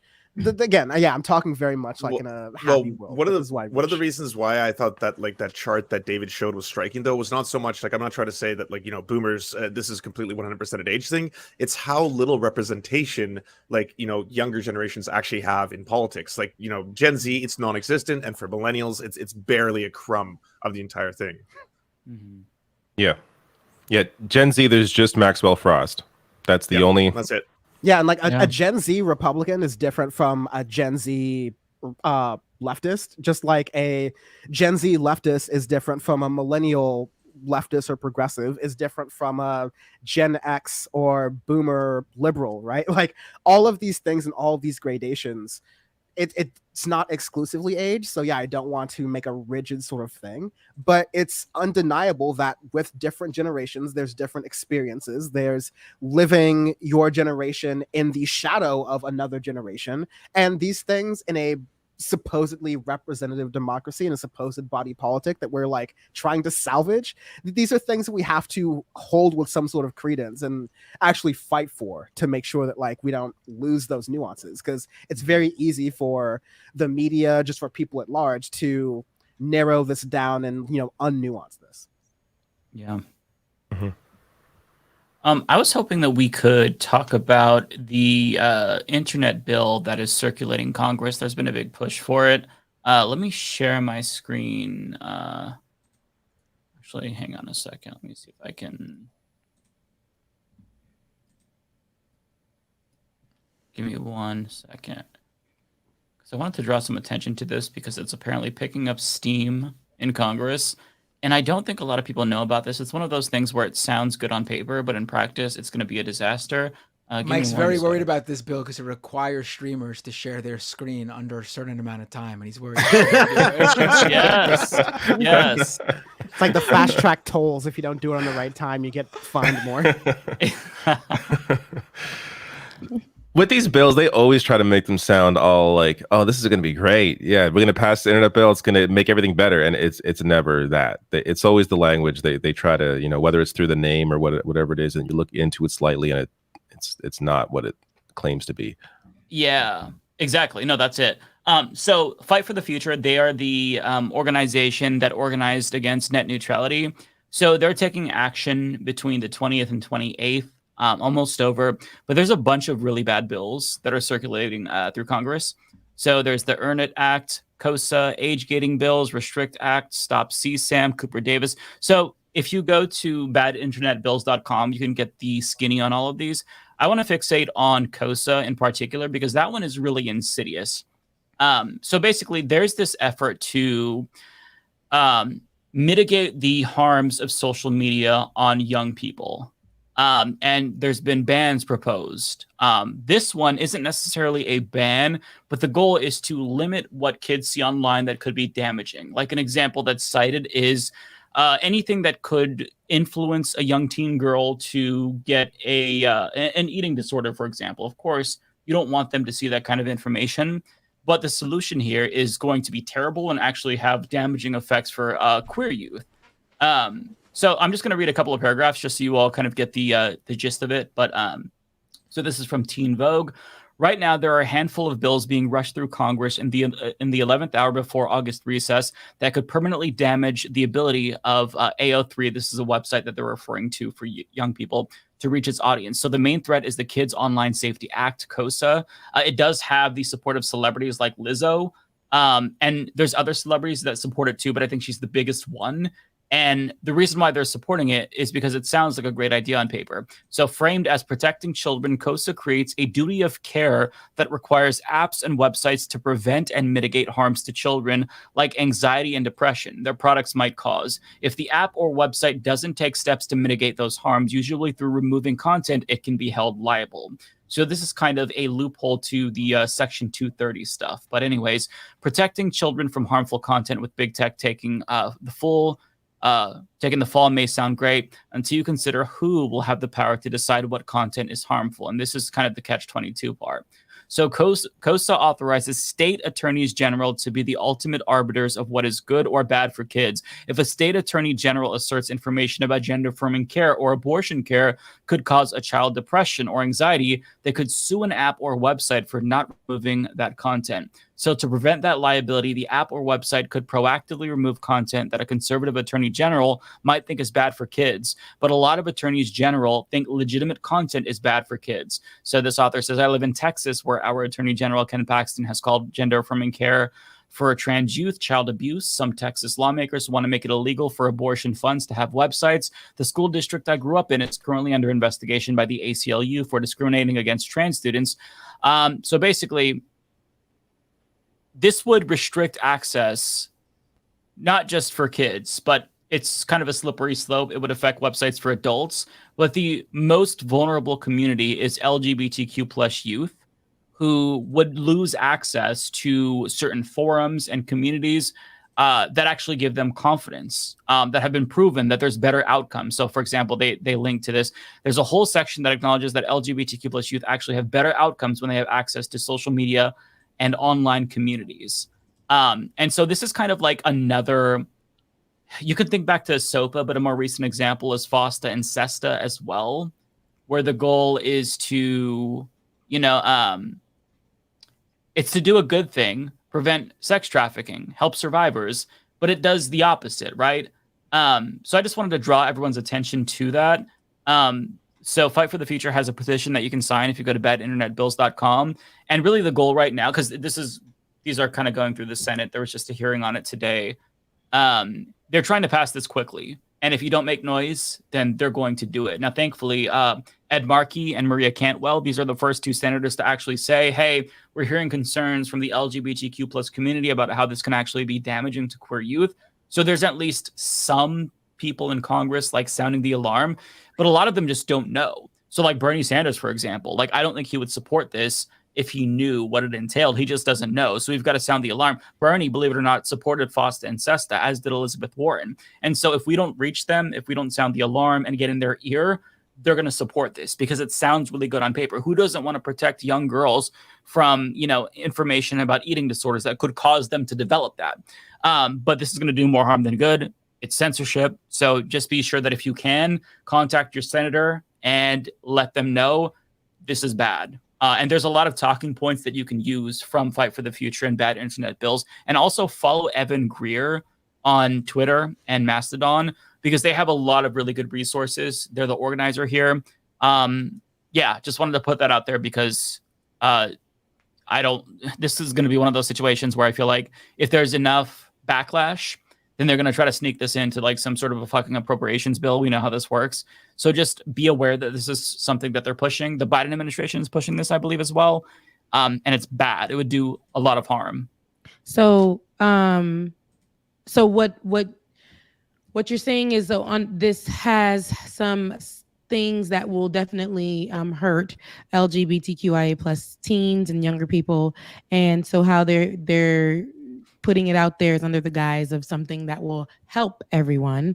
And so people like Lizzo, who have huge communities of people, are pushing it because they believe that this is going to be something that helps. So you're saying like maybe if we get enough people to, who are in power to get their eyes on it, they can adjust it, right? To make it make sense for everyone.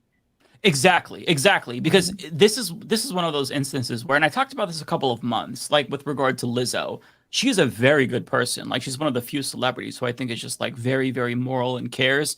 But the way that this was initially pitched was about eating disorders, which is actually a really big problem on social media for young girls, along with depression and whatnot. So on paper, it makes a lot of sense. But the problem is that if you want to protect kids online, this is like the worst way to do it because you're essentially handing attorneys general a blank check to just censor any and everything that they don't like. So that could include, abortion content, LGBTQ plus youth content. And the reason why the organizations like civil rights groups are particularly concerned is because like when it comes to LGBTQ plus youth, if you can't come out to your parents, then you need these resources online. Like, for example, when I was a teenager, I was looking looking for communities online to question my own sexuality. And if that were taken away from me, it would have been really detrimental, because you need to be able to talk to other people if you can't talk to them in real life. And so that's why, like, a lot of queer youth, they end up finding resources on Twitter or on, I forgot the name of the other, Tumblr or whatever. And so this is just going to basically empower the worst people to do really bad things. And so if they want to protect kids online, then just, this is like the worst way that they can do it. So there's been suggestions, for example, I think from Ed Markey, to try to change the language of the bill, but it still isn't sufficient. Like, the bill essentially needs to be scrapped, and there needs to be some other way, because I think that kids do need to be protected from the harms of social media somehow. I don't know if you can do this at the state or federal level. I think this might just be a parents thing, perhaps information campaigns. But to give attorneys general the ability to hold websites legally liable, it kind of subverts the whole concept of Section 230. And so it's a really dangerous thing to open the door to. And again, like, I don't want to fault anyone for thinking that this is a good thing, because who doesn't want to protect children, right? But like, we've passed some terrible laws under the guise of protecting children. So just don't fall for it. And this is certainly one of these bills where you want to make sure that you're pretty savvy. There's other bills. Pull this tweet up on the screen. This is the Heritage Foundation openly saying they're going to use this bill to go after LGBTQ kids. Because of course. This is quite clearly that's what they want this, because they know what it's going to do. When you pull it up, you could read it while it's on the screen for everybody, or I could read it. Basically, one user basically screenshot the Heritage Foundation openly stating in a piece on the American Conservative that they're going to use this to attack trans content, saying it's posing a risk to social contagion, and which is obviously not true. That's the right's whole framing of this stuff, that it's a social contagion, which is obviously not true. And then the Heritage Foundation even replies to this person, calling out the article that quotes them, and says, yeah, that's what we're going to do. Keeping trans content away from children is protecting kids. No child should be conditioned to think that permanently damaging, I'm not going to read their whole framing of it because it's bullshit framing, but they are openly saying they're going to use this to go after, LGBTQ content. Yeah. So it's, I mean, yeah, I'm glad that you found that, Matt, because they're broadcasting what they want to do already. But there's other bills too. Like, be really careful about age gating material. Some red states have basically banned porn for young people. And the way that they do this is by getting adults to put in their IDs, right? So it's about the kids, but really this is a violation of privacy. And like, putting your ID into these websites, that's not something you want to do. Like, if you're putting your information on the computer, you want it to be secure. There are other ways to protect children and to reduce access to pornographic content. And like the porn websites, for example, like Pornhub has said, here's some things that you can do. There's recommendations, but like these lawmakers are just ignoring all of it because they very clearly have, an agenda. It's motivated by nefarious purposes. So they use kids to draw you in because that'll work, because we all care about protecting children. And then that's when it affects all of us. So badinternetbills.com. Follow all of these, especially COSA, because that's the one right now that they're considering. If you come across something that is branded as protecting kids or save the children, 90% of the time, it's bullshit, and they're coming after. They have nefarious plans. Just like whenever you hear about a nice, nonprofit organization that's called like Focus on the Family or the Family Agenda. I don't know, anything that uses the word family. Usually, it's usually some nefarious conservative right-wing organization. Yep. It's always bullshit. And that lady who's always singing "In the Arms of..."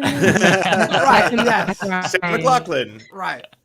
Yeah. And like this is not giving me what I thought it was. But yeah. And cars for kids. Why are we giving cars to kids? Kids should not be driving. It's a scam. It's always a scam. Where's that money even going? Like, it's just like, it's all a scam. But thank you for bringing that to our attention. And you said, what was that website again? Badinternetbills.com. Yeah, thank you. Yeah. Shout out to Ron Placone, who put this on my radar. I didn't know that they were doing this whole visibility week from Fight for the Future and Bad Internet Bills. He kind of put this on my radar, and I'm like, okay, yes, I will share. I've talked about Kosa before, but like this is the time to make noise when people are. Ron Placone. We don't always agree on everything, but he's a good guy. He's another Jimmy Dore refugee. Yeah, he's a very good guy. Him and I actually are very close friends still. And there was a bit of awkwardness during the whole my beef with Jimmy Dore and stuff like that. But yeah, we're kind of I think we're past that. I'm sure he knew the whole fucking time what was going on. I don't know. There was one point where Jimmy just like would decide to not host his own show on TYT. He would just like not show up. And so Ron Placone would be like our middle ground of, okay, Jimmy likes Ron. We also know he can like competently host for an hour and a half. And so like he was all good. And there was one point where I was going, oh, I don't know, like the commenters hate me. Like I'm not Jimmy. I don't know if I would be Jimmy. And I had to like take him aside for a moment. And I'll just go, Ron, you're a better host. No, you're better than Jimmy. Just trust me on this. You're better at hosting a program than Jimmy Dore is. And so like, yeah, like I. And then you gave him 3 shots of vodka and he was great. Absolutely. So that's funny. In this house, we more or less like Ron. Yeah. I told him. He's also got too. Cats, so how can you hate? Yeah. I told him too. He would have never admit this on air, but I think he knows it's true as well. That once he left, the Jimmy Dore show got like exponentially less funny, and that's because Ron, he wrote the best Jimmy Dore jokes. And it didn't really click with me, like, because I used to think Jimmy Dore was funny, but all of a sudden it's like, this motherfucker has nothing. Like he's farting dust. Get out of here. Get out of here. You thought Jimmy Dore was funny. Get off the show right But it was now. Ron Placone who was writing the funny jokes. Even before he made his full-blown turn, that man was never funny. Get out of here. He was just drunk. That's yeah.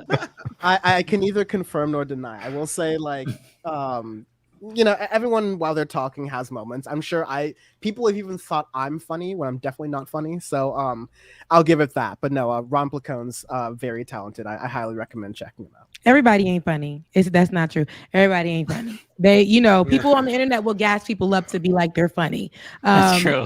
But they're the joke. But anywho, what's a joke that I've seen on my radar? The fact that in Florida, Ron DeSantis is saying that slaves benefited. People benefited. Oh, yeah. Y'all seen that? Because I didn't want to miss that. And that's happening. It's real. Yeah. It's a thing. Mm-hmm. And, I mean, in his defense, one side of my family's entire last name are Fisher. So therefore, hey, I mean, where did they learn how to fish? What are you doing that? No. See, there you go. Don't be starting because I think everybody on the internet ain't funny. Okay, Dan from the internet. So, damn, you just really own Dan big time. I deserved it. Ron DeSantis, he's defending the new Florida curriculum that he created or wants to put in place.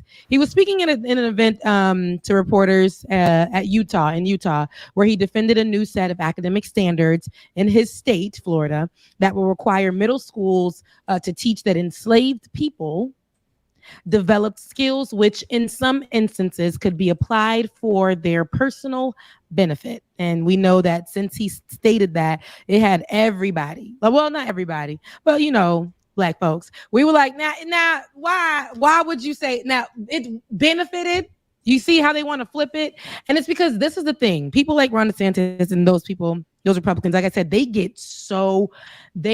will reach with the shortest arms and they will say this is law, and all of their backwoods followers with no health insurance but who just want to bleed red, what they're going to do is they're going to believe this. They're going to say whatever. They're not going to look for the research. It's because Ron DeSantis said it and he is their God right now, and whatever he says goes. And so if he said that slaves benefited or enslaved people benefited from slavery because they learned things, this is it. But they do not want to put in the books about the torture, what happened to enslaved people when enslaved people were free, what happened then, whose blood was on the hands of white folks. They don't want to say any of those things, how whole communities were bombed. They don't want to talk about those things. They don't want to put that in history, but they want to cover up and beautify slavery. And they do not want to hold their grandparents, because it's just like 2 generations removed. They don't want to hold those people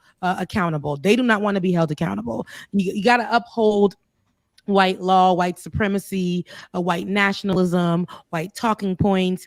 And I don't think I would ever, and see, being in the state, I'm from Florida, and understanding, and if I ever had to learn that, if that was put into my head as a young child, already a product of immigrants, and that would be put in my head that Haitians are allergic to slavery. Okay, if you guys don't know that already, I am a product of Haitian immigrants. If that was put into my head and I brought that to my daddy, he would literally uproot us from Florida and take us somewhere else, because that's not a teaching that you want your Black child to be taught. They don't even want them to read about the positives or anything else, like how Ruby Bridges desegregated this, the air. They don't want that, and they don't want that story in there, but they want to just give lies. You know what though? It wouldn't surprise me if exactly what you said isn't the end goal, on a broader level.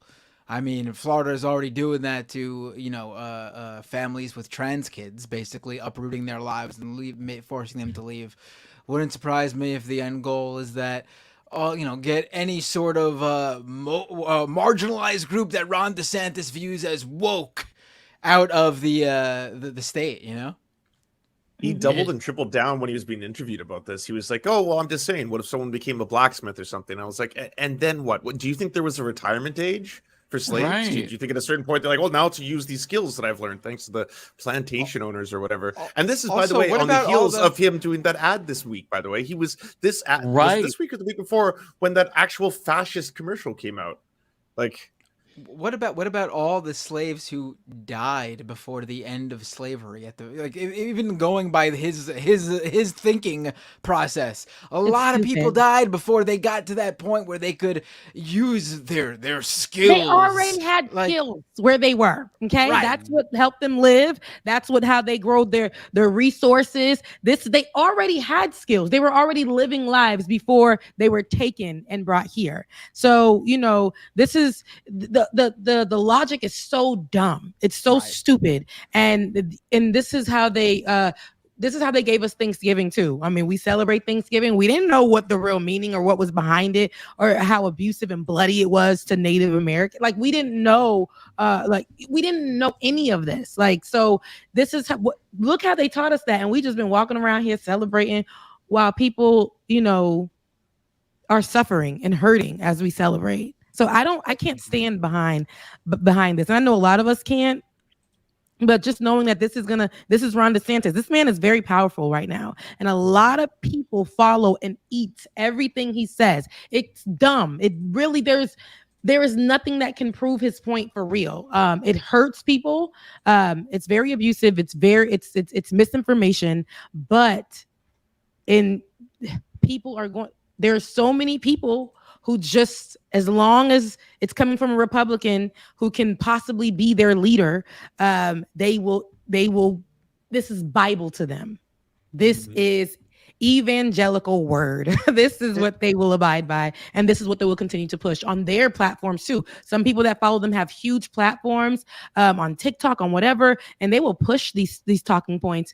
And this is how people will look at Black folks. And if I say, how I'm a marginalized person, they're going to say, well, you benefited from being here because your people wouldn't have. And it's just now I got to fight in the streets. Now I got to fight Sally and everybody at Target.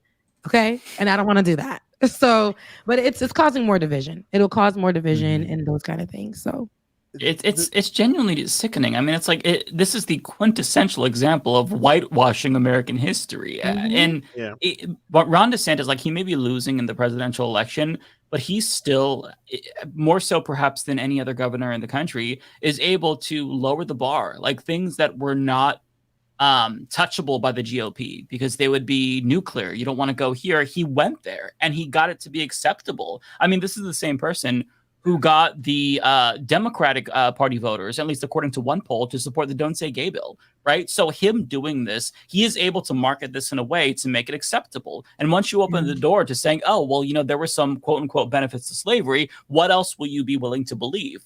It's just the beginning. I mean, and again, remember earlier this year, he banned an African-American AP studies course too. So it's just, it's sickening, but at the same time, the fact that none of us are shocked by this probably is also what makes it really bad, because that's where we're at. Yeah. It's on brand for him, for real, because he has been attacking education in Florida, you know, in his state, and he's making sure that he goes first for how Black people are seen and are represented here in America, and how their history is represented. That's what he's going for first, and also how white people are viewed in America, and to uphold the lies and, you know, the values of white folks, and how they have made America what it is, you know, by the bootstraps, you know, America the great, all America the beautiful. It's that make America great on steroids logic that he's pushing. And it's to push out anything that has to do with Black people asking for reparations or telling their story. And we don't even get our story told. We get it like how they want to talk about, you know, how they when you were in school, what you learned was probably Martin Luther King and how, you know, we aren't seen by the color of our skin, that whole thing. That's all you learned. But there was so much more to Martin Luther King and his story, but they couldn't give you all of that. They don't want to make it, because what it makes it look like is a rebellious person, you know, against the system, a radical. And they needed to show that he was somebody who was for all people.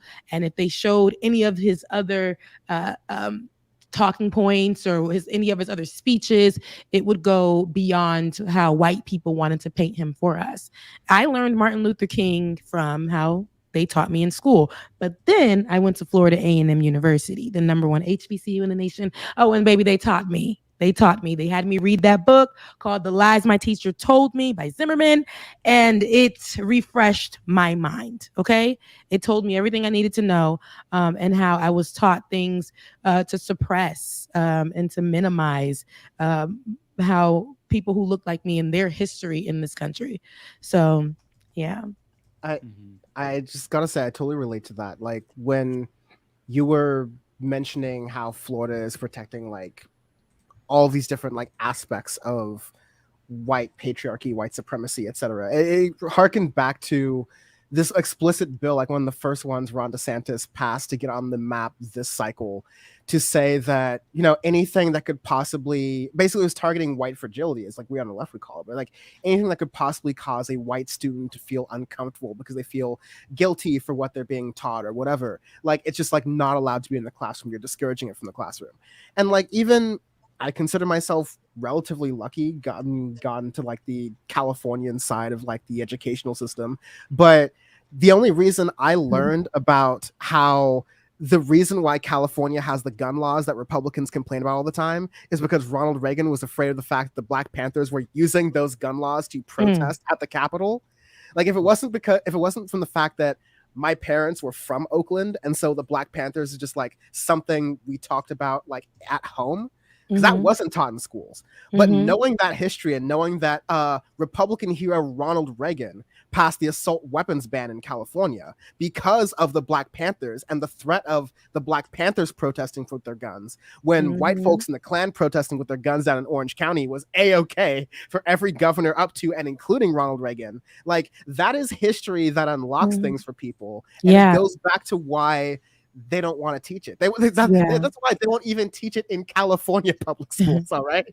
Because that's some way too real shit. And that's like America's full of so many of those stories, like the internment of Japanese folks, the just constant mistreating and like erasure of indigenous people, especially in the context of Oppenheimer that just aired recently. Like there's so many of these moments in American history that pretty much the only conclusion to go to is like, yeah, you know, America, you can make it better. Like you can make it here, you can make it anywhere, you can get rich really quickly. It's but a melting on pot. a lot of blood, on the backs of a lot of blood, and there continues to be a lot of blood. Yeah. It's like you were saying, Rebecca, earlier, like if you don't massage and create a public that is sort of okay with that, if you don't create this layers that like folks like us who are trying to break through that have to fight through these, like the foundation that's being made by laws in Florida. And even you have the College Board, which is supposed to be a capital L liberal like organization, changing their African American studies course that is taught to high school students across the country to make sure it complies with Florida's laws, because at the end of the day, they're a business. Like this has ripple effects for the entire country for what we know. And like we can't undo that kind of purposeful, systemic, like state-led, top-down, like unlearning. And so it's really important to highlight. And he's going for presidency. And you know, good thing he sucks. Yeah. And that too. He's deeply unlikely. Yeah, he's not. He has no chance. And I see that. It's lower. But Trump can take this exact same like framework. Yeah, any Republican can. Yeah. And you know it's capable, and then he's gonna just stamp and said he came up with it first. You know, he's like Soldier Boy. He did it first. That's what he likes to do. He likes to say that often. But I think that's the first time anyone's ever said Trump is like Soldier Boy. That sentence out loud. You can say he always says he did it first, right? Never forget Trump said he invented priming the pump, as in like the John Maynard Keynes thing from the 1930s. He's like priming the pump, which I came up with, by the way. I was like, this guy lies. He just that man lies. Let your nuts hang, Mr. Trump. Let's go. But no, it's real scary though. It's people down there who, you know, are not calling it DeSantis County anymore. They're calling it DeSantis Country. These are the type of people who will, for the next 4 years, believe that he will be president. They'll move in that. They'll walk in that. There are some even people in the education system who love that he is doing this because they think that it's better to not be so harsh on the children, you know, showing children different types of movies or different types of teachings, having them read books that mention slavery in a way where it puts their, like I said, their grandparents, their uncles, their aunts, you know, it highlights and has kids going home saying, now mama, was this us? Did we do this? And it's like a lot of parents are offended by that. But we have to talk about, if we're going to talk about him, we should. I want to say we have to, but they're not. But we should be talking about this because if we're going to talk about America and we're going to talk about all of its layers, we have to talk about the real history, right? And we have to mention that. So if we don't mention that, how can we ever get to at least somewhere where we can be together in that white people and black folks standing together in that Martin Luther King way that white folks want us to be? We can't get there if we're not telling the truth. It's just nothing but lies. And now we have platforms where we can, we can come on and tell our own stories. And I want it to be for our education system to at least, it's like we're going back in time. Every time we reach somewhere, like at least I had something. I didn't have enough. I didn't have much, but we had Martin Luther King's teaching. They weren't going to teach us about Malcolm X, but they were going to teach us about Rosa Parks. You know, they weren't going to teach us about like all these other people who they considered to be radical, like Billie Holiday. They didn't want us to really go in to what the story was with Billie Holiday. They were just going to say she was a black jazz singer. They don't want us to know exactly their history or how America played a part in attacking them and literally the feds watching them, making sure they put fear into them. They don't want us to know any of these things. And they want us to look at like you said, the Black Panthers. I've always thought they were bad people when I was younger. They were terrible. They didn't do anything for the community, nothing, because that's what I was taught to believe. But in reality, Right. They were feeding people in communities and children and making sure everybody was okay and teaching people how to protect themselves from the abuse of what was going on with law enforcement, with the government. They were stepping in when America was not. So, there's a lot of teaching that they don't want to teach us, but at least don't take away what they have already. Now you're saying, you're literally lying. You're saying that they benefited, and as if they were feral people that you guys picked up and in a country with didn't have any knowledge, and that's what I don't like. They didn't have any talent or task or things that they already knew how to do. They already knew how to do these things. That's why I went and got them. Okay, strong, resourceful, all of that, because y'all couldn't do it yourself over here. That's why. That's why y'all had y'all Black women feeding your children. Okay, Black breast. It didn't make it make sense. So it was you that benefited from slaves. It was your property that was well kept up from slaves. It was your household that stayed together from slaves. It was your business that wasn't even your business idea that was created by slaves, enslaved people. So stop playing it. It's a lot. Go ahead. Really fast. I just want to there's one defense that I saw someone make of the policy going, well, let's take the example of Frederick Douglass. If it wasn't for Frederick Douglass's slave master's mistress, Frederick Douglass wouldn't learn how to read. And I'm like, oh, wow. I saw that one. Damn, that's brazy. Wow. The only way to learn how to read back in the 19th century was to get a slave master's mistress to do so. You couldn't just, be freed and not face getting beaten or whipped to death all the time and just learn how to read. And even if you read Frederick Douglass's own writings on this, it wasn't the mistress teaching him the ABCs that went oh, I'm going to be a Black intellectual, I'm going to go to Europe and back and learn all these different things. It was the fact that when the master found out, the mistress was about to be punished and he was about to be punished, because something along the lines of the master saying, the reason we don't want Black people to be informed, which resonates very much right now in the context of these book bans, because it's not just Black people, it's just everyone. The reason we don't want these people that we are enslaved to be informed is because when they can read and when they can gain knowledge of their existence and their system, they'll want out of it. Then our power will be gone. Then they will seek power. Then they will seek wealth. They will seek material benefits for themselves.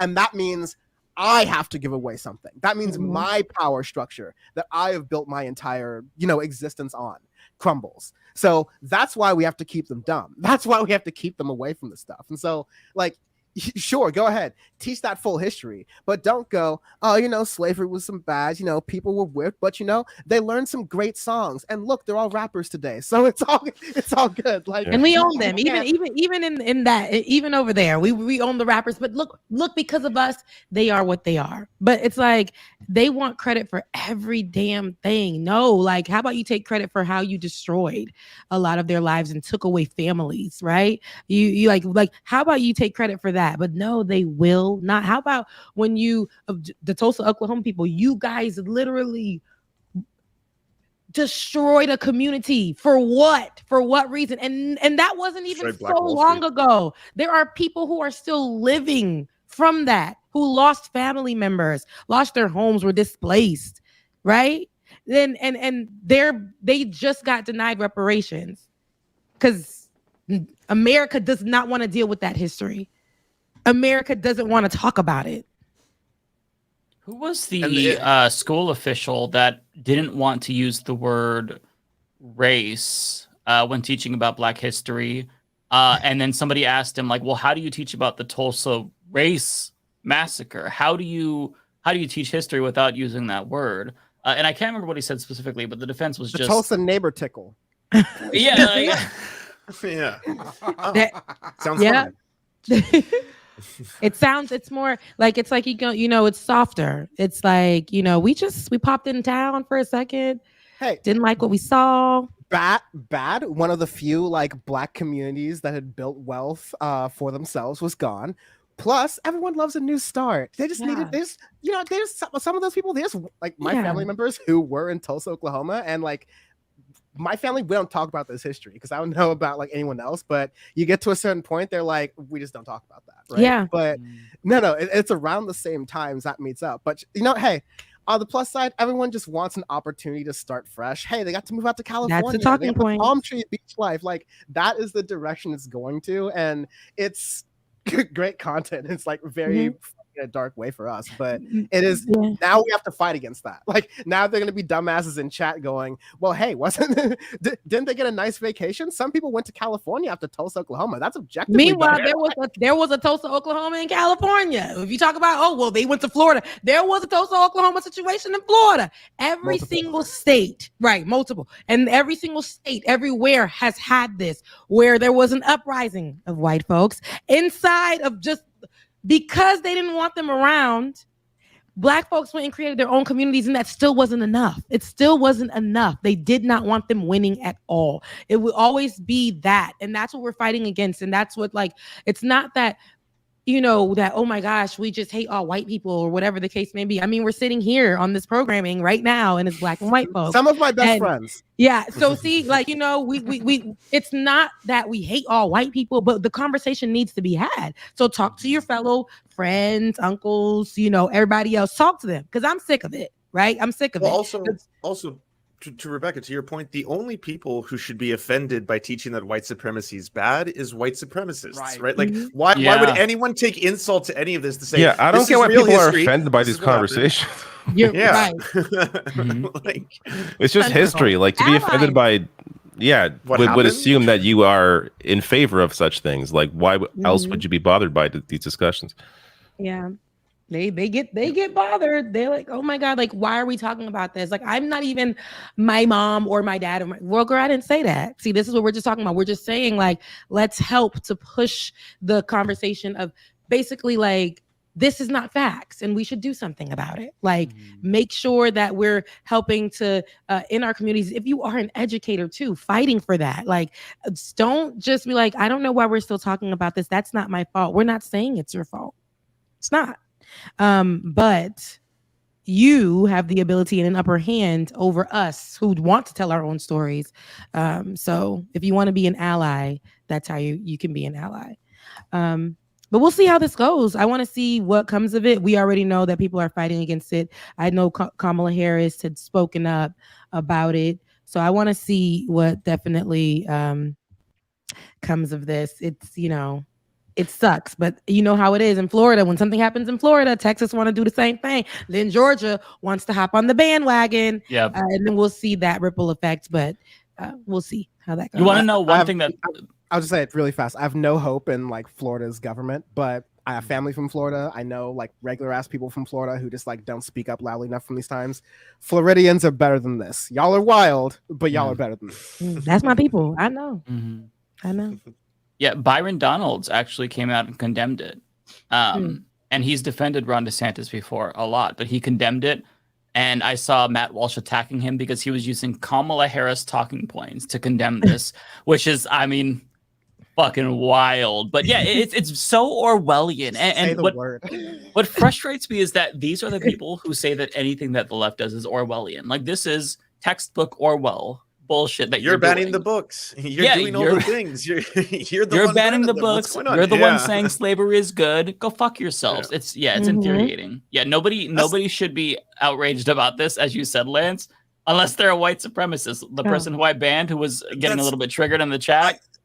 I used to see these kind of like argumentations, like maybe there was a benefit to slavery for slave stuff like that. You would only see that in Stormfront, in like, where they're doing weird revisionist history, trying to be like, well, did you know that it was black people who sold slaves to other white people and stuff? Like, you would only see that in white supremacist corners of the internet, and now it's becoming part of the fucking curriculum. It's becoming something that you're supposed to just like standardize. That's fucked up. Like, we're trying to raise like apparently just a whole generation of white supremacists, and if we don't take action, it's going to get worse, so that's why like the education system in Florida is what he's going after, because he's planting these seeds now, hoping that they will grow into little white supremacist trees, and it's working. That's the horrifying part. Not white supremacist trees. That's funny. But yes, I don't like what they do with those trees. Exactly what he's doing. He's planting these seeds. Fair point. Yeah. Also, I'm sorry. I have so much fun with y'all, but I do have to run. But thank plug you. Plug your stuff first. Yeah, please plug your stuff. Oh yes. I do too many things. I do the Audio Face Music Podcast. I do Power Report, which is another fun show that is a group panel show on Thursdays. But I'm gonna move the times because we need to spread the love here. But anyways, all the links are at DanFromTheInternet. That's just DanFromTheInter.net.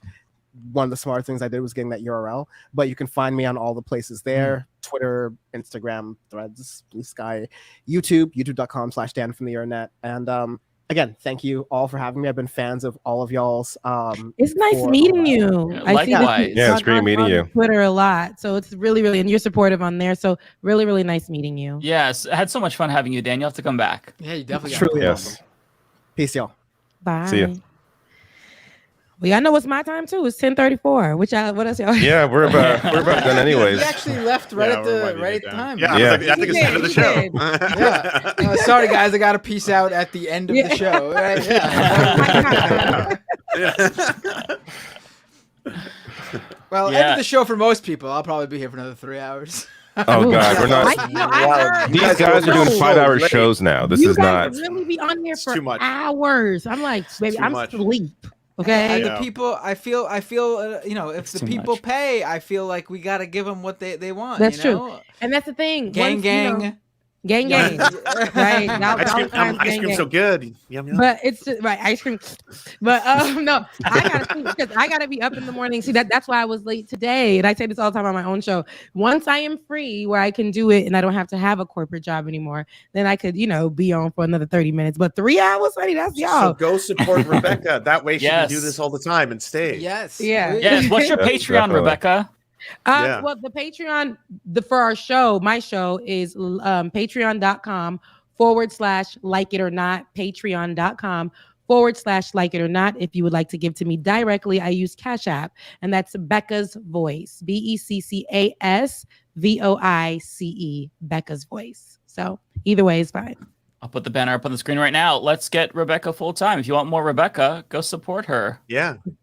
And I'll leave Ole's up here as well because it's her birthday. So send her some birthday money. Happy birthday. Oh, yes. It's her 30th birthday. So talk to her. Hell yeah. 30. 30. Yeah. So shout out to Ole. Happy birthday, mama. Yes. Cool. Yeah. Well, I guess I'll say goodbye because I know you guys are going to do the next 2 hours of. They're on for like 10 hours. My girlfriend was like, "Girl, I had the TV running." These two are. I bow out about halfway through. So we'll see. Crazy. Like you guys own it, and that's okay because like you said, with the support of the fans, and they love it. They love having you guys. You guys are very you guys talk to the fans, and they love that. I see that in the comment section, so that's good.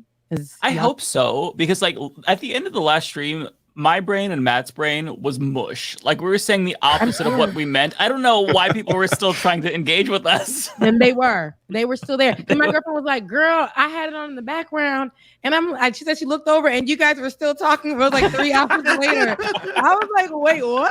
She was like, "Yes, girl." Yeah. Oh wait, Ole said she noticed we were still on and she was about to report the channel. This is against the TOS, I think so. It's honestly psychotic because I would tune into Matt Binder's streams and then I'd come back hours later after cleaning and eating and I'm like, he's still going, and now I'm doing that same thing. And it's a disease, and it's the Binder effect.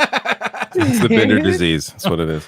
I can't help it. People want to. If I'm a sucker for the people are. From on my show, people call in via Skype, so they're calling in, and I'm like, I just want more call, and then that call ends, and there's I see 20 new calls pop up, and I'm like, I feel so bad. Let me take one more, and then it just spirals out of control, and before you know it, it's 2 a.m, and I'm not even making sense anymore, and then I really gotta go.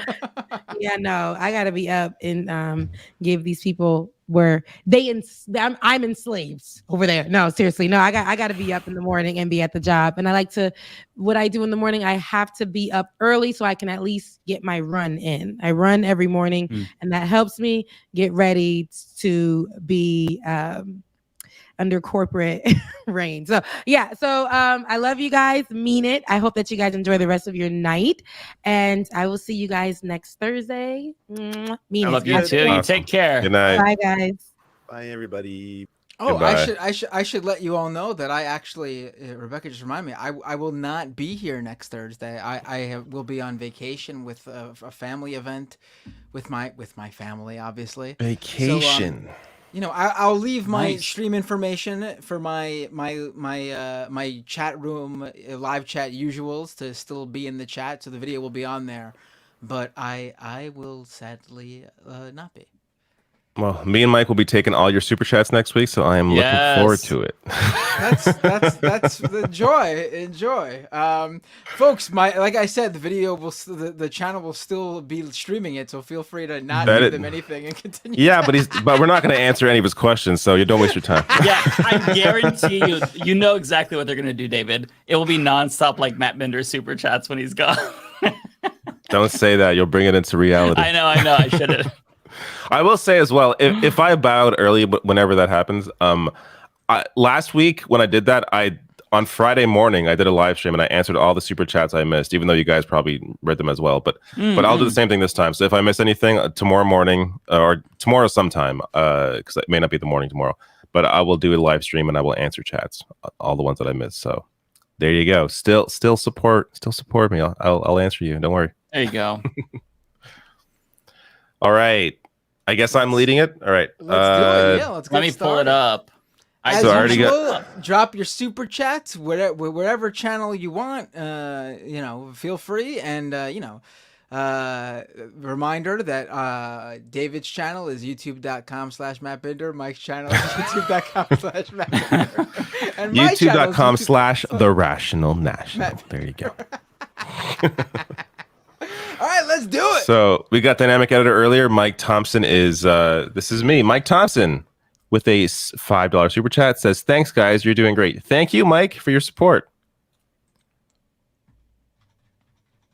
Follow along, people.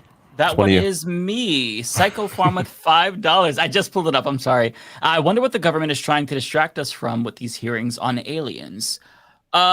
Basically the fact that we are in an apocalyptic hellscape and we're boiling the ocean and just not doing shit about it. I think that's probably part of it. Maybe the aliens will save us. That's what we should hope for. Or you know what? If they put us out hope. of our misery quicker, I'm fine with that too. I mean, that's also an option. Quick death is better than a slow death. Sorry, not to be too grim. The Synapsis with a super chat. Just in case I miss X chat due to work, I love that only the Twitter main page was rebranded. The about page is all about Twitter.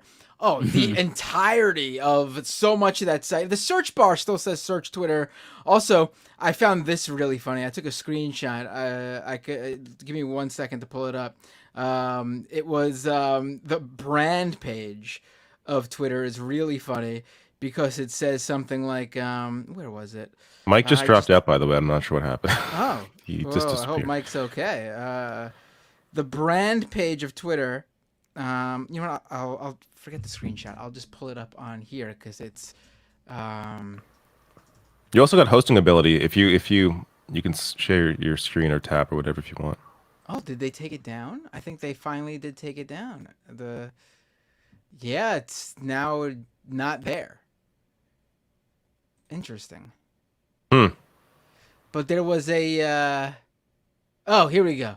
I found a PDF that still goes here. It's a brand guidelines for Twitter. And it says on page, after like the header page and everything, on the first page with the details, the basics. Our logo is our most recognizable asset. That's why we love it, are protective of it, and ask you follow the rules when you use it. Talking about the Twitter logo, of course, the bluebird.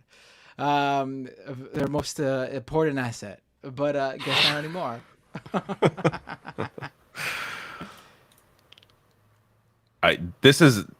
It's at me, but this is not given to me. Did you get this? If not, I'll just read it. Okay, I guess for Mike. At David, thank you for reporting on Food Not Bombs. Yeah, that's right. I covered that earlier this week. They in case you didn't follow that story, they were they have groups everywhere actually, but this particular group, they were getting what's it called? Fined or ticketed for feeding the homeless, and it's because they're feeding the homeless in front of City Hall, in front of the library, which was in front of City Hall.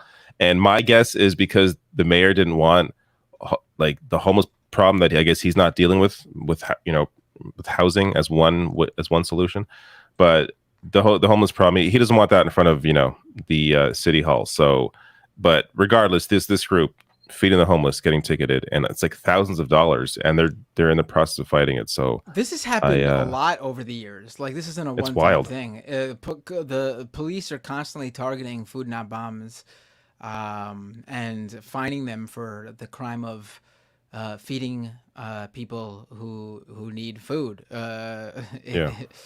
It's amazing, in a bad way.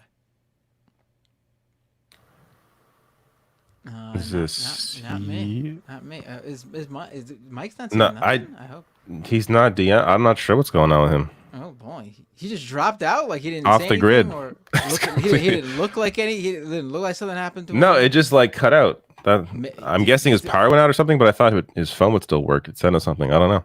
Do you think Hope he was he's okay. abducted? Of all this alien talk? You think? The aliens. He said a little too much. That's what happened. I guess we could just read whatever for now. Yeah. Mike Thompson's for $5 says, when Musk was still with PayPal, they rejected his branding of X idea because it sounded too much like a porn site. Yeah, that was actually, they did a focus group with people. It wasn't even like the board choosing that. They actually did focus groups, and people like potential customers and clients were against the name because they thought it was sounding like a porn site. To give you an idea of just how, on the... Oh my God, he's back. It's back. Mike, how'd you escape the aliens? You got abducted, right? My entire shit crashed, and now I gotta fix my audio really quick. Yeah, your mic. I think you have the wrong mic on. Yeah. You using Mac or PC? Mac. Okay. There we go. Yeah, wrong mic too. Let me fix that. There you go. Okay, I don't know what the fuck happened. Like everything came crashing down, but we're back. I think Mike just sent the super chat. We read it and answered already, but you can thank Mike yourself if you want. Oh, thank you, Mike. I believe it's yours. Appreciate that. Thank you so much. I'll pull. What mics do you both use, actually? What microphones do you both use? I don't know why I just thought of it now when you were talking. Sure, about SM7B. Yes, it's the best in my opinion. Wait, you just went mute. I can't hear you both anymore. Did I do something? Yes, you did. You can't hear us still? Can you hear me, David? I can hear you. God, that's weird. Okay. Okay, the aliens are really here. What the fuck? My AirPods just disconnected. Something's it's going the on. aliens. We've been targeted. What microphones do you guys use? Sure, SM7B. Okay. And you too, Mike? Same one? Yes. It's the best one. I don't know if you heard that, but it's. I have the other really popular one, the RE20. This one is way better. Right. Yeah. I like how this sounds. I have the one below it, the SM, what is it, MV7 or whatever it's called. Is it like a USB and XLR one? Yeah. Okay, yeah. They call it the SMB7's like little brother or something like that. Nice. All I'm not sure who this is for.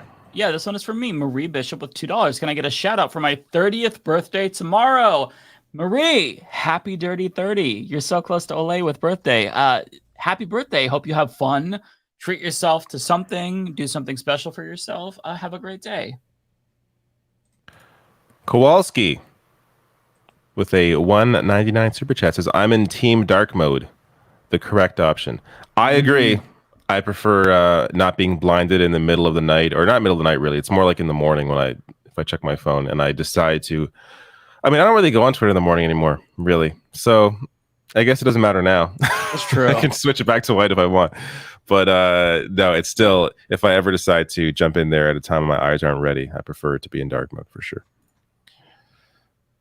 One of you. Oh, this is obviously me. Archangel with a $10 super chat. $10! Matt, I love listening to you on the fun half of the Majority Report when Emma is hosting. You and Brandon have the funniest commentary, especially Brandon. His comment about slave plantations was amazing. I recall what you're talking about. I remember exactly what he said. I do recall it being funny.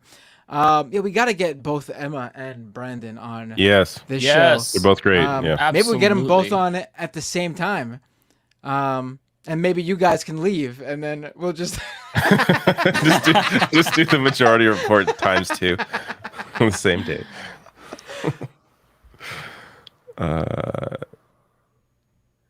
This one is from me, from Tyler Weichel. Thank you, Mike. I've been trying to explain to people how dark mode hurts my eyes because of my astigmatism, and everyone tries to tell me that dark mode is better for everyone. Glad I'm not alone. Yes, absolutely. For me, the white text absolutely hurts my eyes. And for those of you who don't know what astigmatism is when you look at like streetlights, for example, they're like starbursts. You can see like streaks in your vision, and so. I kind of get that in a sense with the white text, but it's not as bad. But it hurts my eyes if I stare at it too long. So yeah, I've got to have the white background with the black text always. It depends though. The dim mode on Twitter isn't as bad, where it's not completely pitch black, but that really like stark difference. It does hurt my eyes for sure. For me, C. Dejinimer with a super chat. Elon should have called it why, as in why am I still on this site? And then the classic Elon Musk laugh crying emoji. I hate that he took that emoji because I like that emoji. I like to use the cry laugh a lot. He didn't take that emoji. Fuck him. No, that's an emoji that exists apart from Elon Musk. No, to me, the thing that killed that emoji wasn't Elon Musk. It was the tweet that said, when someone posts that emoji, they're madder than they've ever been before. Oh, yeah. Have you seen that one? It's like a one of those infamous tweets. I can see that. That makes sense. Who's this for? I think it's for Matt. No, it's not. It's about me. Oh wait, it is for me. That's weird. Matt Claremont with a super chat. Beard is looking very neat and trim, and I hate it. It is looking very neat. Everything's looking neat today. I'm going to a wedding next week for a family member. So I thought, let me do everything now. So when I go next week, it'll have grown back into its disheveled, looking good form. So you all get the neat, ugly Matt Binder. So I look disheveled and better looking for my cousin. Well, thank you. We That's appreciate fair. that. You're correct. I don't look. The neat style does not fit me. I'm sorry. I know people think, oh Matt, you should just brush your hair, or no, it just doesn't. You don't want to see that. It's not a good look. Mary Joe with a $25 super chat. See if my applause works. I feel like it wasn't. My soundboard's not working. Do you hear that? Yes. You do hear it. Okay. I had a weird audio thing when I connected earlier, but anyways, it's working. So Mary Jo, thank you very much. Says, was so pleased to see Dan will be on the show. He is so smart and funny. I've given up on TYT, but I'm glad they led me to finding all 5 of you, even Matt, after Emma started at the Majority Report. Oh, wow. There you go. That's awesome. Silver linings. Yeah, absolutely. Very cool. Oh, me as well. Sorry. A political idealist 199 super chat says Matt guzzles gas in NYC. Be better. Use transit. That came up a couple of weeks ago because I said you? how I have a car in New York City. I mean, I live in an outer borough. I live in Queens. A lot of people in Queens have cars. I don't use it all the time. Most of the time I walk or take a subway. I mean, I rarely ever drive into Manhattan. That's for sure. When I've been to New York City twice. I was very impressed by. I know this is apparently New Yorkers are not impressed by your transit or your subway, but I was very impressed by the fact that it goes everywhere. Because in Toronto, our subway does not go everywhere. We have 2 lines, and it's like one's a U shape, and the other goes right through it, and that's all you get. And I mean, there's above ground, there's streetcars and stuff. But subways are so convenient, and I find the subway system there to be, from coming from Toronto is it's wild, just the fact that it can go everywhere. Oh, the New York City subway system is great when it comes to how expansive it is and how much it runs, like how regularly it runs. It just sucks because it's extremely out of date and it's extremely not well taken care of in terms of you just see how it's just not. I mean, the stations, sometimes I'm standing in a station and I'm like, oh my God, you know how satisfying it would be to get like a power washing machine and just spray down these walls? Like it'd look so good. It feels so good. No, that's fair. Actually, in Toronto, our stations are pretty clean. There's just not a lot of them. So we have like the opposite problem. Not for me. I think this is Wanda Matt. with a super chat. Just sending some love via super chat tonight. Thank you, Wanda. I appreciate it. Oh, I love Wanda. This one is for me, Kate Travail. Why do you think trans people are targeted so much lately?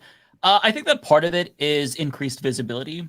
Whenever there is a marginalized community that kind of gets more representation in pop culture, in society, you're always going to see that blowback. That's part of it for sure. But the biggest part is that Republicans have chosen them as a target because people are ignorant and they're just learning about trans people. And so they're really exploiting that ignorance. So it's an easy political issue for them, at least for now. But once people wake up, then it won't be.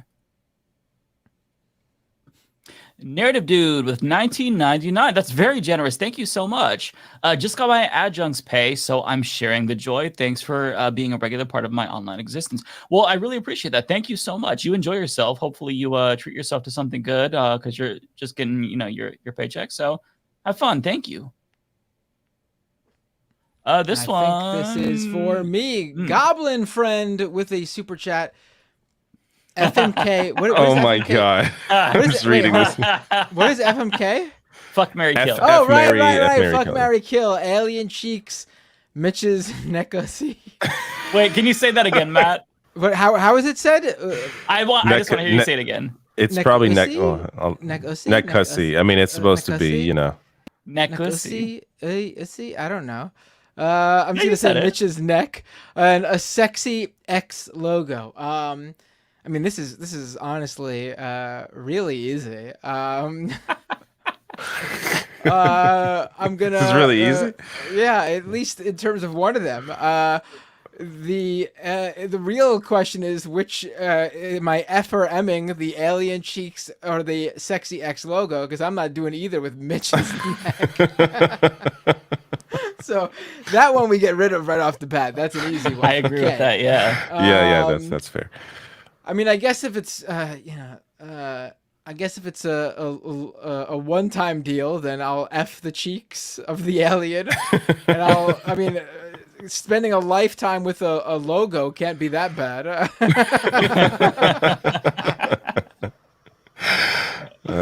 I'd probably say the same. Yeah, I agree. This is the best for Goblin Friend. Yeah, and I also second that, or third that, I should say. This one's for me. Ever Crisis Radio with $5. Thank you very much. I think the conversation around reparations in California and San Francisco can change the minds of 73% of white Americans who believe blacks don't deserve reparations. I'm not really sure, honestly. I think that there needs to be, I think that's important, but there needs to be a broader conversation at the national level and just education. Because a lot of people, like even when I talk about this on my channel, I've done a couple of videos on reparations, and people literally believe that reparations means that like regular white people give money to black people, when that's obviously not what that means. The government foots the bill for that. So there needs to be like a national conversation, just so that way all of the myths are kind of like dispelled. But on top of that, there needs to be people talking about this, and it needs to happen. Like we only see it once in a while during presidential campaigns. Like we saw this in 2020 because the media thought that was an easy way to attack Bernie Sanders, and he was bad on this issue, but so are other candidates too. But we've done reparations before in the United States. We did it for the Japanese internment victims. It was signed by Ronald Reagan, believe it or not. So we absolutely can and should do it for Black Americans as well. I think that the San Francisco, I don't know much about the specifics, but if they do it right, then I think it can be an example. But really, there just needs to be an information campaign at the very, very least nationally, because people are very unknowledgeable about this particular subject. This one's for me. Kowalski, $1.99. Aliens landed in my cornfield. They're neoliberals. See, that's interesting to me because I always assumed that the aliens would be more paleocons. But to learn that they're neoliberals, I guess that's not super surprising. So thank you for that information. Try to get some pictures, Kowalski. Yes, we need some real proof this time. Yes. Just want to point out this is the only show where you get a F marry kill that involves alien cheeks and Mitch McConnell's neck, and then a question about aliens in cornfields, and those two things are sandwiched. The bread to the reparations sandwich. Yeah, reparations in the middle and two alien and Mitch McConnell discussions. It's quite remarkable. The level of variety we have on the show. It's impressive. Sam Bluestein says, can you talk about Sinead's passing and her contribution as a leftist? All this other stuff tonight is really triggering. I got to be honest, I'm not... my knowledge of her is her ripping up a photo of the Pope, and I don't know anything else. I'm not all that knowledgeable on Sinead O'Connor. I know she passed this week. I know she had influence. I'm not sure if either of you are well versed on Sinead O'Connor. Yeah, I just know. I know. You know, she had that infamous moment on SNL, like you mentioned. I do know that the industry, both music industry and entertainment industry at large, shunned her and actually took part in harassing her. Like the next week on SNL, Joe Pesci was hosting. And he on the air said if he was hosting that week, he would have smacked the shit out of her. And I saw that clip today. Yeah, I saw that clip. And then he ripped up a picture of her. What a piece of shit. And then even Madonna came out and criticized her at the time for doing it. And SNL on later episodes and like mocked her in a sketch, I should. I mean, she received a lot of shit for what she did. But then, you know, what made me feel good was, not like good that it happened, but like made me feel that like, oh, you know, she owned it and she knew, you know, she knew what was going to happen and was owning what happened. There was an interview going around with her where it must have been a number of years ago, but she was asked if that defined her career, that moment of ripping up the Pope picture. And she said, yes, in a beautiful fucking way. There was no doubt about who this bitch is. There was no more mistaking this woman for a pop star. But it was not derailing. People say, oh, you fucked up your career, but they're talking about the career they had in mind for me. I fucked up the house and Antigua that the record company dudes wanted to buy. I fucked up their career, not mine. It meant I had to make my living playing live, and I am born for live performance. I mean, that's badass. Awesome. I mean, yeah. Wow. Yeah. This one is for me, from Adam Leoff, $4.99. Thank you so much, Adam. Okay, here's the truth. The human adrenal gland is a powerful aphrodisiac for the aliens. That's why they are here. Oh, okay. So I like that, mixing in a little bit of QAnon with the alien conspiracies. I could go for that. I like it.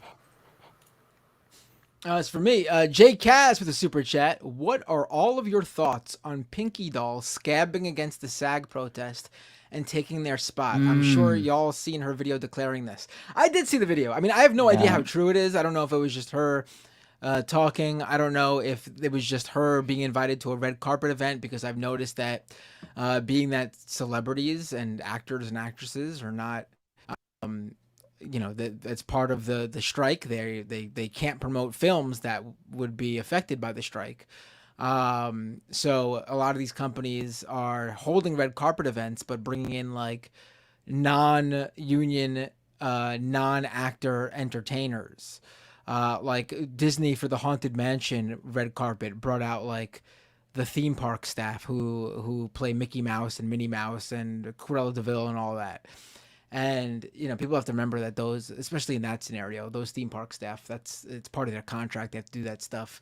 I don't think any SAG actor considers that scabbing. They're not doing something that takes their job. I don't think that's the same for Pinky Doll, though. So if she's actually going out there and is going to do more work than, just, I don't know, meeting with people for the future. Who knows what's? But I mean, the video made her look really bad. And I'm someone who defended what she does because she's doing her thing and she's actually good at it. She looked really bad in that video. How she was talking about it, what she said, it was not a good thing. She did not come off good. Yeah, if she's actually doing this, then fuck her. I was rooting for her. Liked that she was doing her thing, but scabbing is just not okay. I mean, show solidarity or go fuck yourself. That's where I'm at. So if she really does do that, then I'm canceling her personally.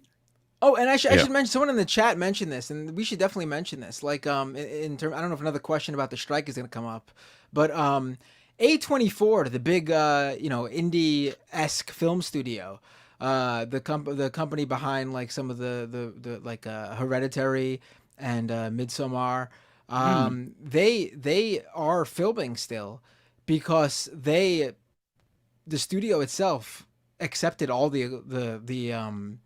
all of SAG-AFTRA's demands. Like, oh wow, they straight up said, whatever you want, we agree, and they signed and everything. So SAG is allowing actors to work for them. Good on that them. just goes to show you, though, that if I mean, I know they're a big indie, but still compared to the studios, the major studios, still small indie. If an indie can go ahead and agree to these terms and still make movies, then certainly the big film studios could. Yeah, that's a great point. This is how it starts as well. Like one studio agrees, and then another one's like, "Shit, we should it usually starts small, and then there's like a cascading effect. Like I think this is Adam, what's his name? The Adam Ruins Everything guy. I forget his last name, but he was on Hassan's show. Yeah, he was on Hassan's show. He was talking about how this is what's going to happen. Like before this happened, he talked about how it's going to end, and that's how he discussed. Like it's going to be one small studio agreeing to it, and it's going to be another one, and then at some point, like the big ones are going to be on board. So it's good to see some progress there. Yeah. I also did see, though, in bad news, when it comes to the writer's strike, I saw that I think at least the first one I saw, the first series is hiring scab writers. It's a soap opera, I think General Hospital or something like that. But they're hiring scab writers because they need to. They are running out of episodes that they have saved up. I mean, obviously not an excuse. I'm just explaining why they're doing it right now. But they are hiring scab writers, which is if you are doing work like that actually replaces a union job, you are a scab, and I hope you get blackballed from the industry. Yeah, they should realize they're gonna have no work when this shit's over. Like that's yeah. Oh, this is from me. Blex actually with a super chat. Sick and tired of UFOs that just so happen to look and move suspiciously like eye floaters. What are eye floaters? Have you ever looked up at the sky when it's clear and blue and you see all these little squiggly lines kind of floating around and they'll switch positions? Oh, right. Right. Yeah, that could be an eye floater. Also, you can see like a light in your eye that kind of stays there if you're getting a migraine or something like that. This is a good point. I haven't thought about that, Blex. I mean, I'm just sick and tired of the UFO conversation because it's so clearly bullshit. It's like I can't believe we're giving this time. I can't believe Congress gave this time. Like clearly those guys are out of their mind or something's up with them. Like it's ridiculous. Oh, be careful, Matt. You're gonna piss off some people who want to debate you. I mean, it's just absolutely bullshit. It's just listen. If there was legitimate evidence out there or something, I'm all for the conversation around. I mean, I'm someone who actually says 100% there are aliens. Without I don't question whether aliens exist. I'm telling you they 100% exist. But are you saying the guy from Blink-182 is nuts? Someone in the chat said, no, I'm actually agreeing with Tom DeLonge. If his position is just aliens exist, like the song says. His position to the aliens is, where are you? Yeah. I mean, they have a song called Aliens Exist. Oh, okay. For Resto, who's this for? Not me. Probably me. One second, let me just double check. Oh my god, I lost it. Where is my? Yeah, it is for me. For Resto with the super chat, I'm interested to see what happens when Mitch McConnell is gone because I really don't see another 3D chess master in the Republican waiting room. I feel like his 3D chess mastering days are over. Yeah. I don't think he's going to be that. His last hurrah, so to speak, was during the Trump administration. He hasn't been very chess mastery under Biden. And clearly, I don't think he's gonna be able to pull his shtick off. I also think his power within the Trump's Republican Party it was dwindling, and it interestingly enough started dwindling after Trump left. I mean, I feel like the Mitch McConnell hate from the MAGA crowd actually really multiplied after Trump lost the election. Mm-hmm. This one is for me, Kate Travell with $4.99. Thank you so much, Kate. Do you think the alien guys actually believe it, or are they lying to Congress on purpose? If I had to guess, I think that the David Grush guy in particular, I think he does believe it. I think he actually drank the Kool-Aid. I think you know what? I think that a lot of the UFO fanatics, I think that they do believe it, because it's one of those conspiracy theories that's very alluring, right? The thought that sophisticated beings visited Earth would change everything, right? So it's I want to believe in this. So it makes sense that people would want to believe in this. But I think he absolutely believes it. Yeah, I mean, this guy was he admits he was told secondhand about this stuff. Like it's not like he saw the alien bodies. Like so. How about the guys that saw the alien bodies? Can we talk to those people? Exactly. Why are we talking to those people? So, although for Grush, he did say something during the hearing that kind of slipped past me. He said that him and his wife have seen things, meaning that they've seen like UFOs. So it's like, okay, bro, you're seeing UFOs everywhere you fucking go. I mean, everyone. Yeah. Come on. Okay. All right. That's enough of that. Dynamic editor, $5 says, why haven't you all addressed the Activision suing Anthony Fantano drama? Oh, I saw. Is Activision suing Anthony Fantano? They're counter suing him. Yeah, because they wanted to use the audio from, I think, one of his TikToks. And so he sued them, and now they're counter suing him. That's like a very, very like Cliff Notes version. I don't know all of it, but yeah, I would actually. They want to use the audio from his TikTok. For what? Like, for what? I believe for a project. I don't know what, though. But yeah, we need to bring him on and talk about this because I want to know more. I didn't know that he was suing Activision first and foremost, but good on him because fuck Activision Blizzard. But yeah, I don't know more than that. So I'll have to look wild. Into this. I didn't. Yeah, I gotta look into this. Thanks for bringing this up, Dynamic. Bay Photo with the $4.99 super chat says, here's a quote about the octogenarians in power. Our constitution is 234 years old. Our leaders don't have to be.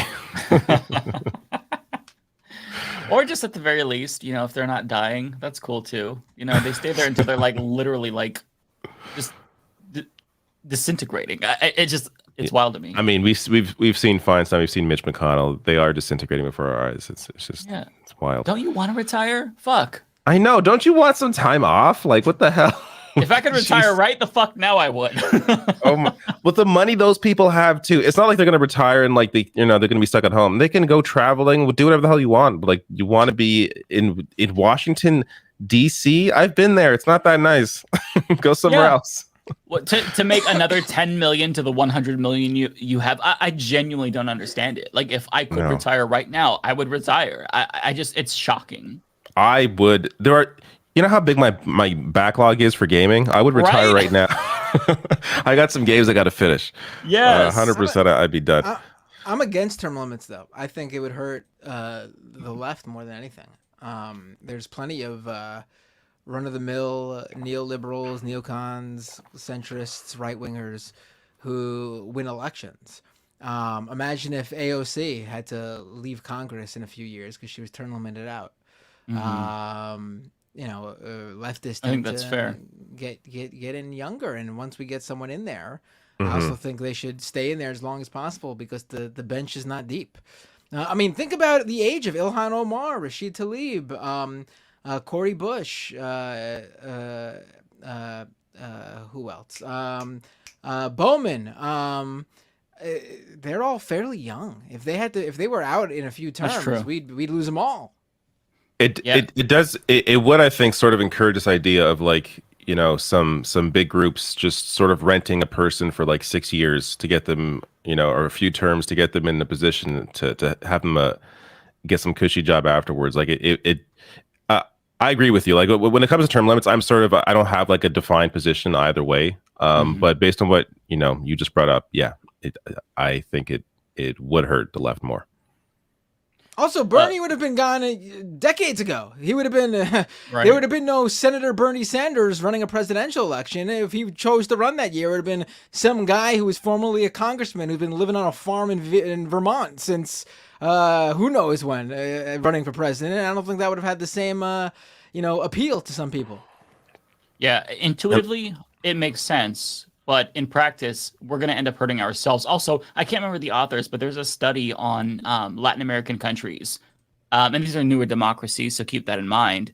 But when they introduced term limits or had term limits, it increased corruption, actually. So there is some negative things to it. Like it might not get all the corrupt people out. You just get new corrupt people in. Were you going to say something, David? I'm sorry. I'm just curious. Did we actually read this super chat, or were we responding to the previous one about age? Yeah, because we were talking about this one still, I think. Okay, but it's on the same topic. But this is for one of you. Yeah, this one is for me, I believe. Yeah. So narrator with $5. Thank you, narrator. Age limits would be mostly unnecessary with term limits. Very few freshmen, 60-year-old congresspersons. Yeah, that is true. We addressed it. Yeah. This one is for me from C. Jinmir. Thank you for bringing up the internet stuff. I saw threads on Reddit about this, and we need to sound the alarm. Yes, thank you for caring, and thank you for sounding the alarm. And also thank you for sharing how you pronounce your name, because I have been butchering it for a very long time now. So I apologize for that. Jinmir. Okay. Jinmir, we got to remember that. Mm-hmm. I forget it every time. I've been corrected on how to pronounce it over and over again. I'm so bad with I don't know why it's so difficult for me. Mm-hmm. Narrator with a $5 super chat says 30% of Republicans say violins may be necessary to save the U.S. That's about 25 million people. Shout out to leftist, is that gun clubs? Gun clubs. Mm-hmm. There you go. Violins. This is a leftist gun club right here, let me tell you. Hey. I saved my gun club for thirst trap photos to get followers on threads.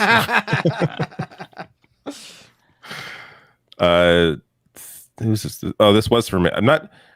When a message is redacted, is the super chat also redacted? I don't know, but the message is redacted. But Verna, thank you for the $10 super chat. There we go. Narrator with a $10 super chat. The NRA supported Mumford Act gun control when the citizens legally used guns to defend themselves from an oppressive state because the citizens were Black Panthers. Yeah, we talked about this earlier, but this is a little bit more on the specifics here. This one is from me, from Taylor W. with $5. This episode is fire. Thank you, Taylor. I'm glad that you are enjoying it. Yeah, we had a great guest tonight. This was a good episode. I feel like it really, it felt like a really tight episode too, between, like everything segued, nothing, I don't think we went on too long for something or too short on something that needed more. It was the perfect length for each segment. It felt like. I should mention briefly as well, since we didn't talk about this. We don't need to talk about this, but I should show it. Trump is indicted again. Is he This actually? happened like during the show. Yeah. Trump charged with seeking to delete security footage in documents case. Him and two other people deleted the security footage. Is this from the last week warning that he got from Jack Smith? It must be. Yeah. Okay. Prosecutors announced additional charges accusing President newly indicted aide. Yeah. Okay. Wow. Anyway, I don't want to go through this. New high score, baby. 3.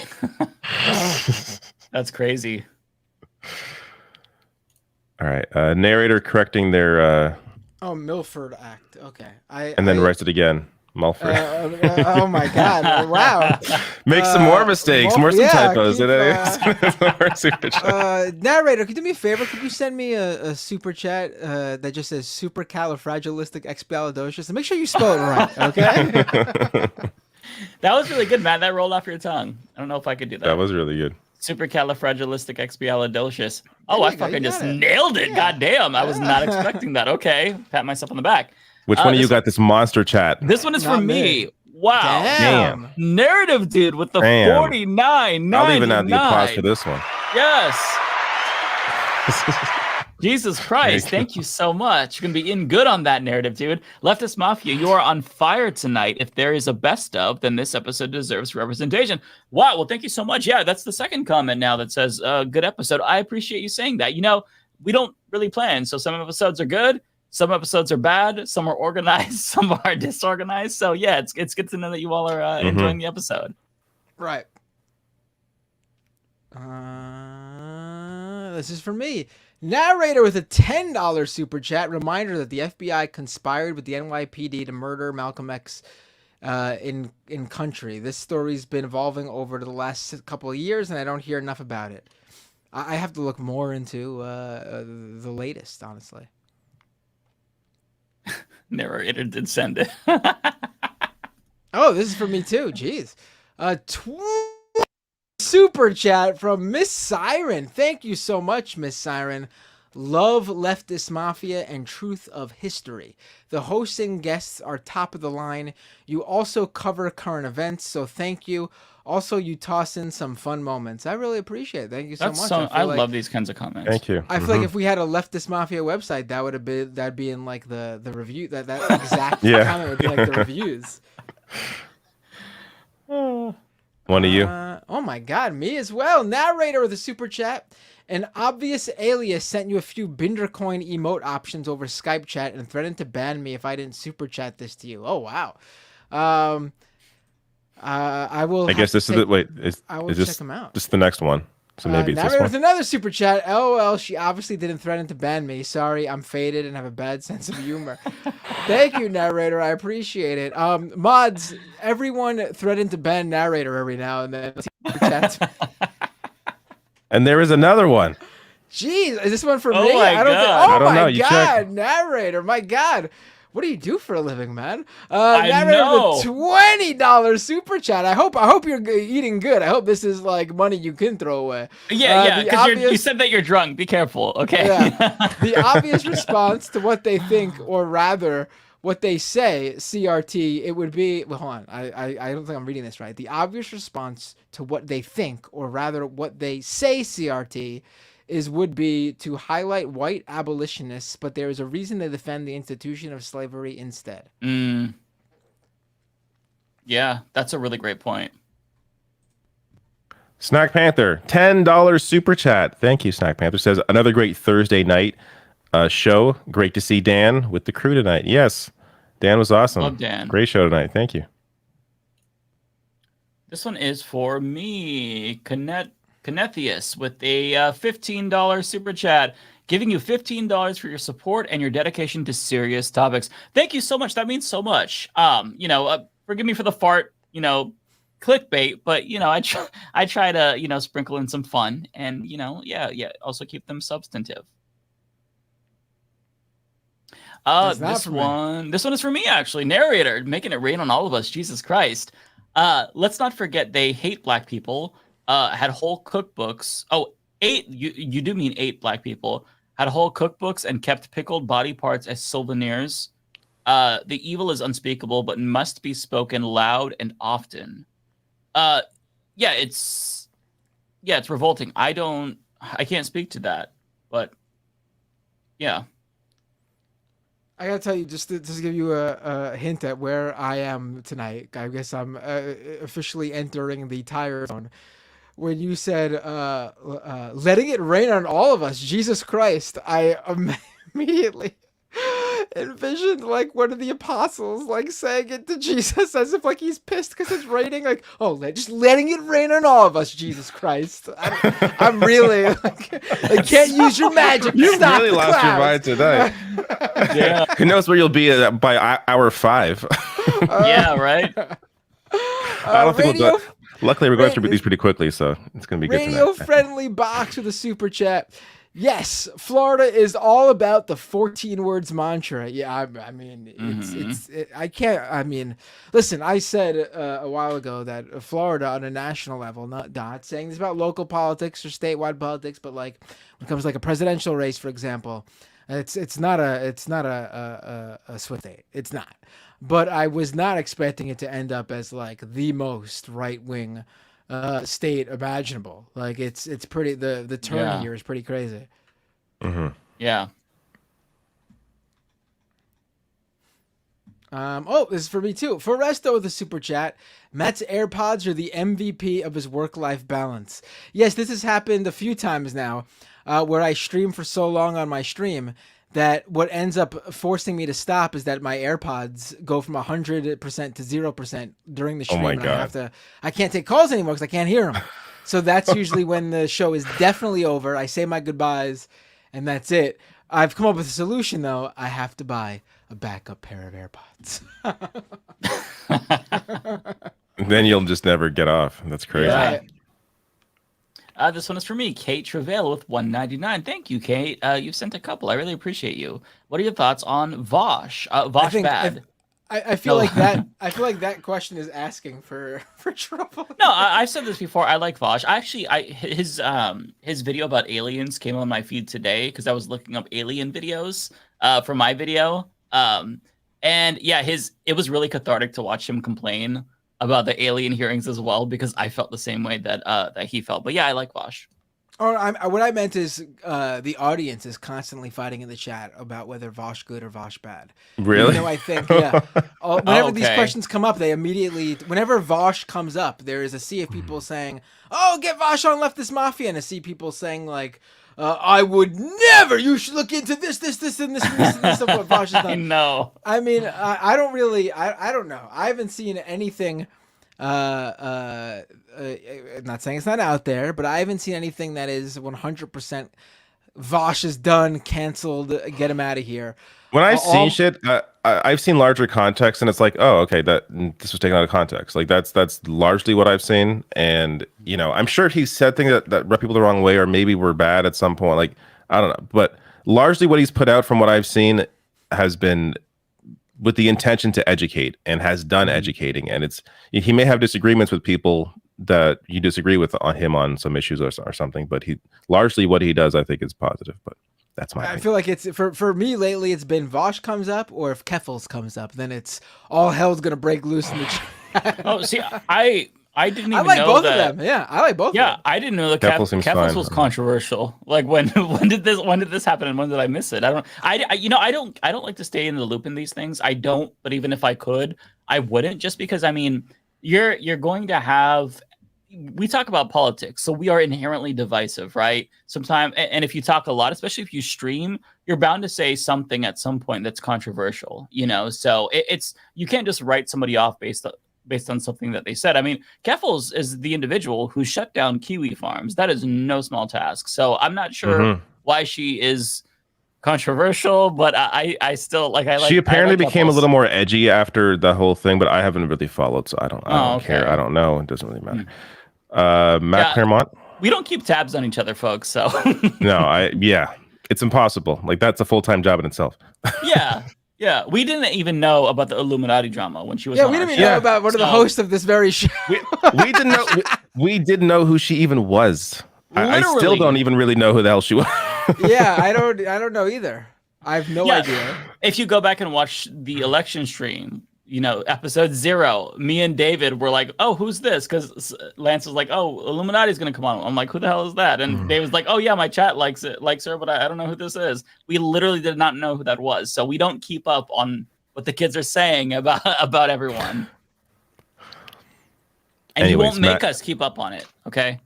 Matt Claremont. Matt Claremont. It's for me. Matt Claremont with a $10 super chat.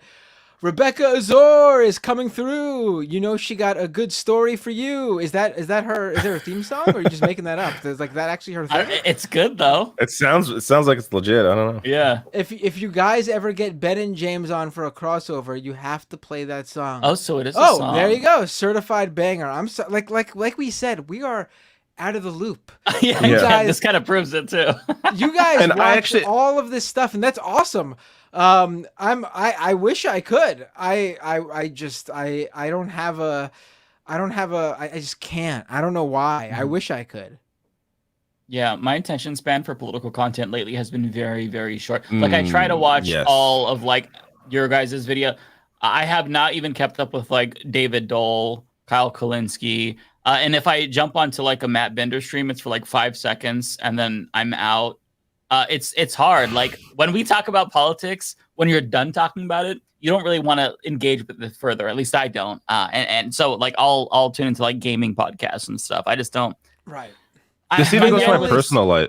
The only new streamer I make sure to listen to every single day, take time out of my day to listen to, and I watch the video and everything, is David Pakman. No, I'm just joking. You know what's funny is I'm not gonna lie. Anyone. I'm just joking. I've enjoyed it. He interviewed Rosie O'Donnell. I was super interested in what the hell that was about, and it was interesting. I enjoy. He does some good interviews. I watched his interview with Richard Dawkins. It was great. Yeah. Actually, I do have a problem with him. He's accepted crypto sponsors. I think that's not good. Has he really? He has, yeah. Not lately, but he did. Oh, okay. Yeah. See, I like him though. One controversy. I don't like that, but I like Pakman. I like Pakman too. He's a really sweet guy. In fact, hey, speaking of David Pakman, look, I bought his book for my niece and my nephew. God. I wanted to read it before I give it to them. Wait, what is that? He's got a book? He has It's a children's book. I also bought it. I got some questions about the art, but that could be a different conversation. Oh, wait, what? What's going on here? Whoa, there's drama? Ooh, I said I don't like YouTube drama, but that's when I'm not on the stream and part of it. I want to know I want to know the...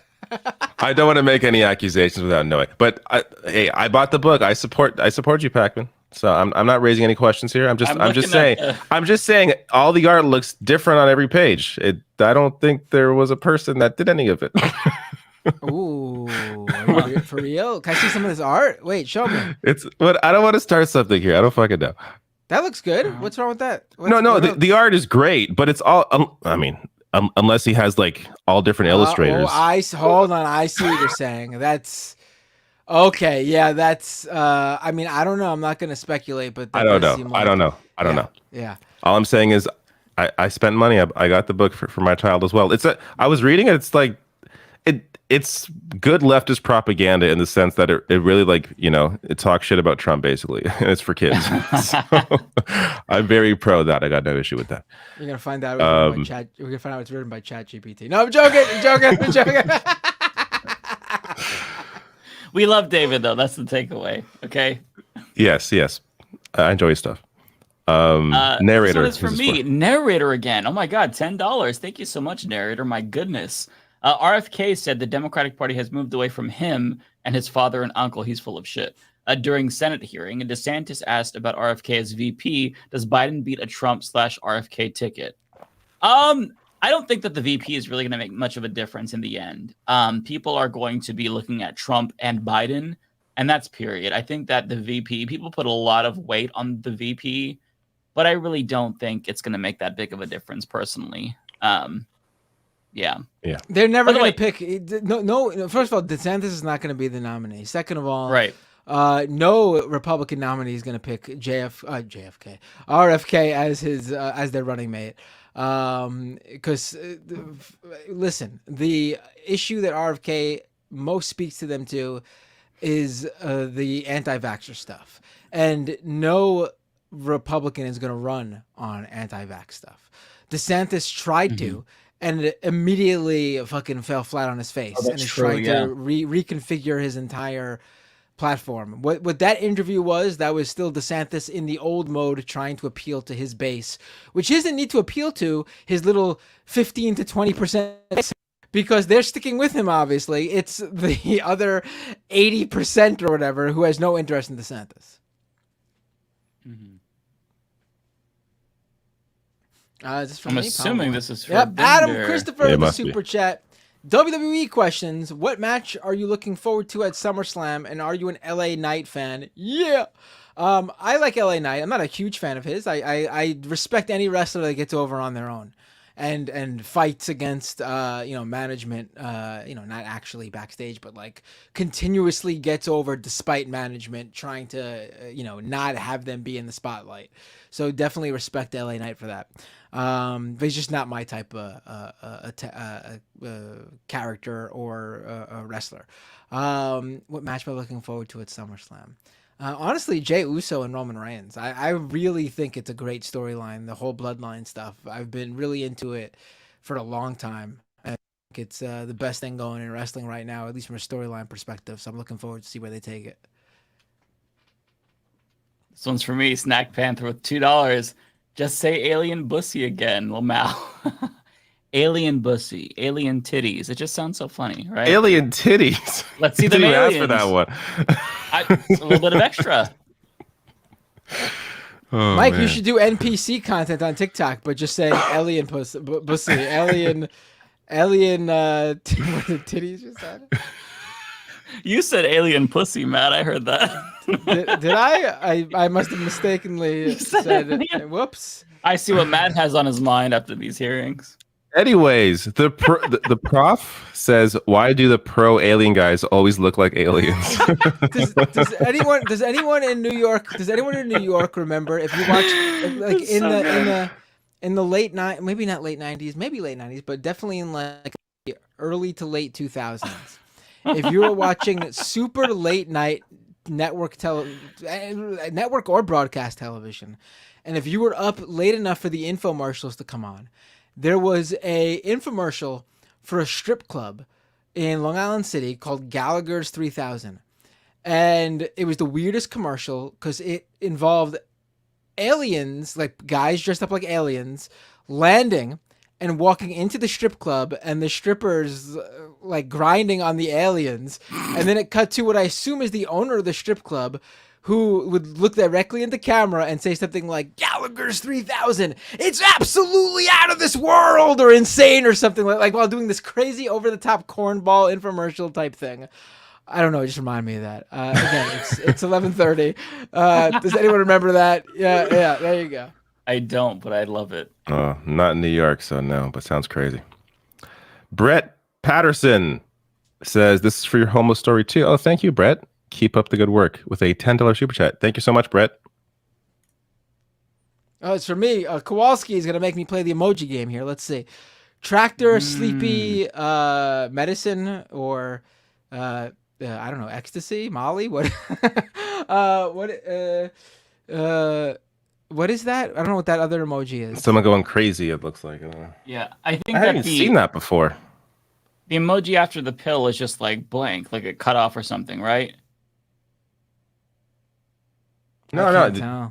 I've never seen that one. Yeah, it's like a sideways, like a surprise face, and or is that a balding guy with hair at the sides of his head?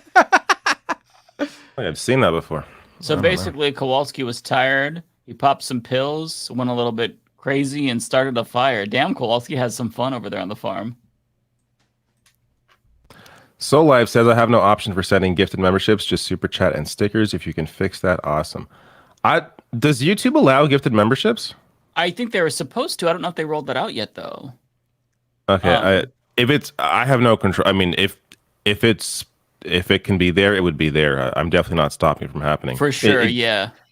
It may be an American Canadian thing, and maybe it's not in Canada. Maybe it's in the U.S. So maybe that's why you have it for others. I'm not sure. But I'll look into that. But I can't imagine I'm the reason why it's not there. Katie Sheppy says, for the cute Canadian way you say tomorrow. Thank you. I don't. Do I say it weird? Yes, tomorrow. You do. Tomorrow. It is a little Canadian, yeah. Tomorrow. How do you say it? Tomorrow. Oh, love ya. Tomorrow. It's the Canadian Annie. There you go. David, I've never. Wait, you say it. You say the word. Tomorrow. I gotta hear. Tomorrow.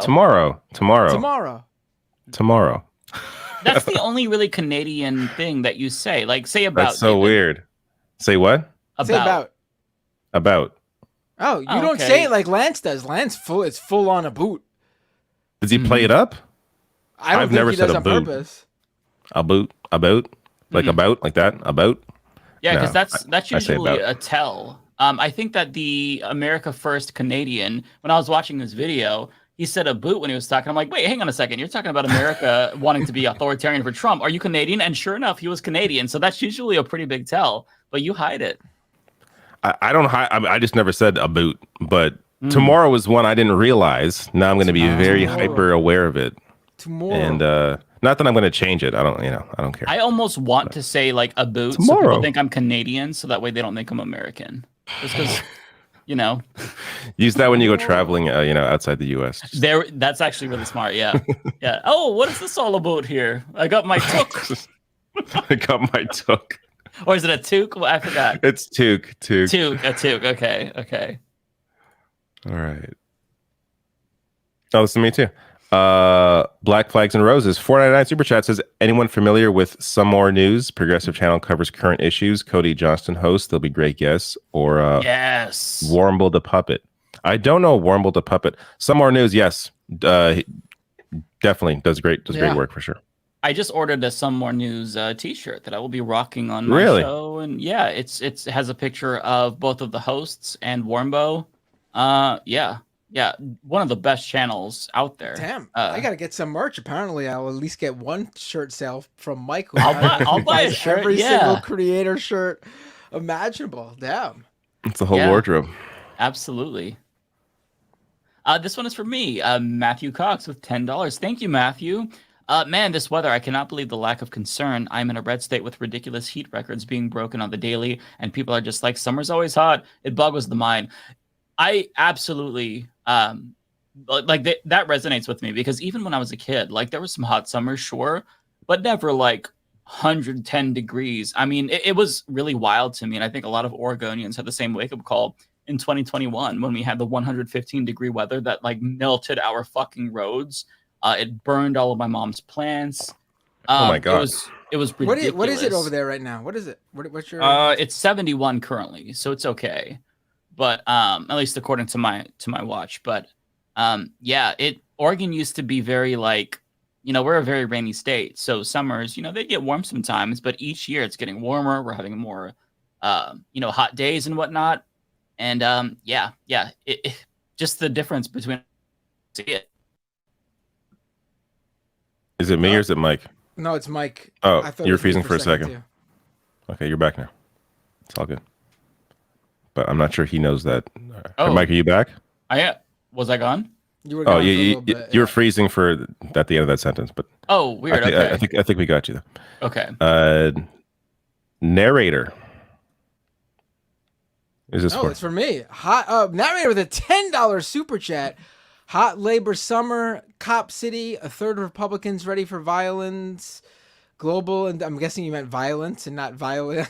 Okay. For violence. I was genuinely confused. Yeah. Global and domestic rise of fascism, climate disasters, fire emoji. What is that? Water? Hot tea? Soup? Hot tea? Everything is fine. Oh, yeah. Boiling hot water. Right? The dog thing. That was the dog drinking the... Right, I get it. Oh, it's not the boiling pot? Okay. Yeah, the meme with the dog sitting there. Okay. Everything is fine. Nothing to see. Oh, I here. see. Yes.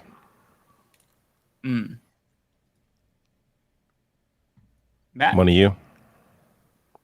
Must be Matt. Yeah, Snack Panther with a super chat. Have a great vacation, brother. Thank you. I appreciate it. You're not gonna miss out too much. There's not gonna be a whole week where you don't get me. I'm gonna do my own stream early next week before I leave.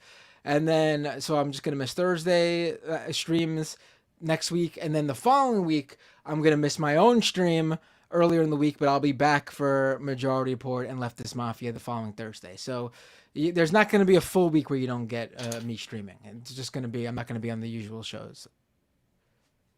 This one is for me from Kowalski, 199. Matt, explain how a trolley problem works. Oh, okay. So earlier on the Majority Report, today, Kowalski called in to give Brandon a trolley problem question, and I don't know why Kowalski did this, but before he gave him the actual question, he started explaining what a trolley problem is, as if as if it's not something right wingers always refer to and use. So we made a whole joke about how next time Kowalski's going to actually need to understand the very concept of a trolley, what a trolley is. Does it need tracks even? So I guess he's referencing that. Tim Wright, $5 super chat says, huge fan and fellow StreamYard streamer. Keep up the great work, boys. Thank you, Tim. Hey, Tim. We'll have to check out your streams. What are you? Narrator with a $10 super chat. Do you know about the line in Saudi Arabia or the project for special economic zones? Tinfoil hat time. That is the capitalist answer to climate change, corporate libertarian monarchies. I don't actually. I'm not. That's an area.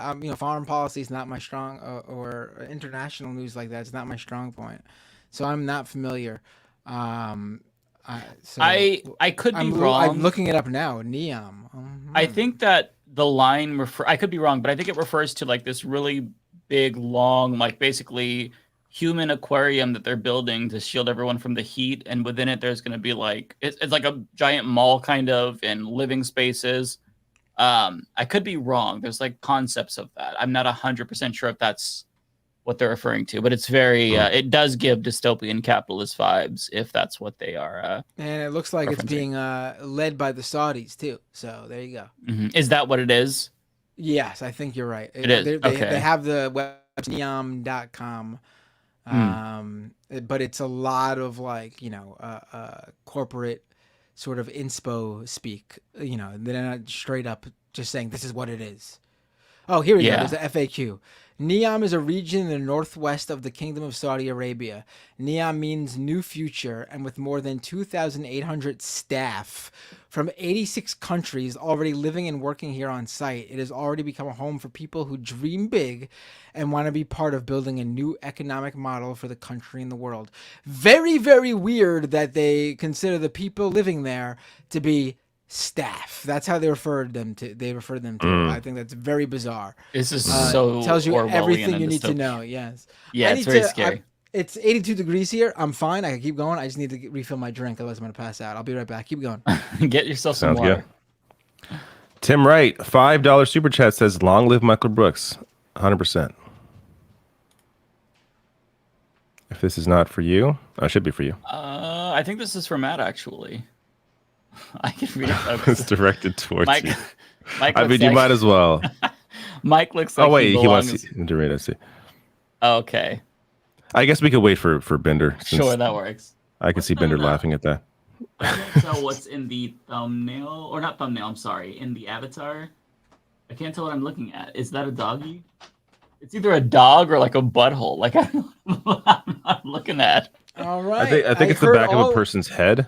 I heard all of that without knowing what any of you were talking about because I kept my AirPods in. What is? Oh no, I think it's a poodle with the big ears, and it's like its face is on like something. Oh, this is for me. Cold dog. Yeah. I thought it was something else. No, it's an adorable doggy now that I can see caught. it. But yeah, there you go, Ben. With the super chat. Mike looks like he belongs on with the hat and beard combo.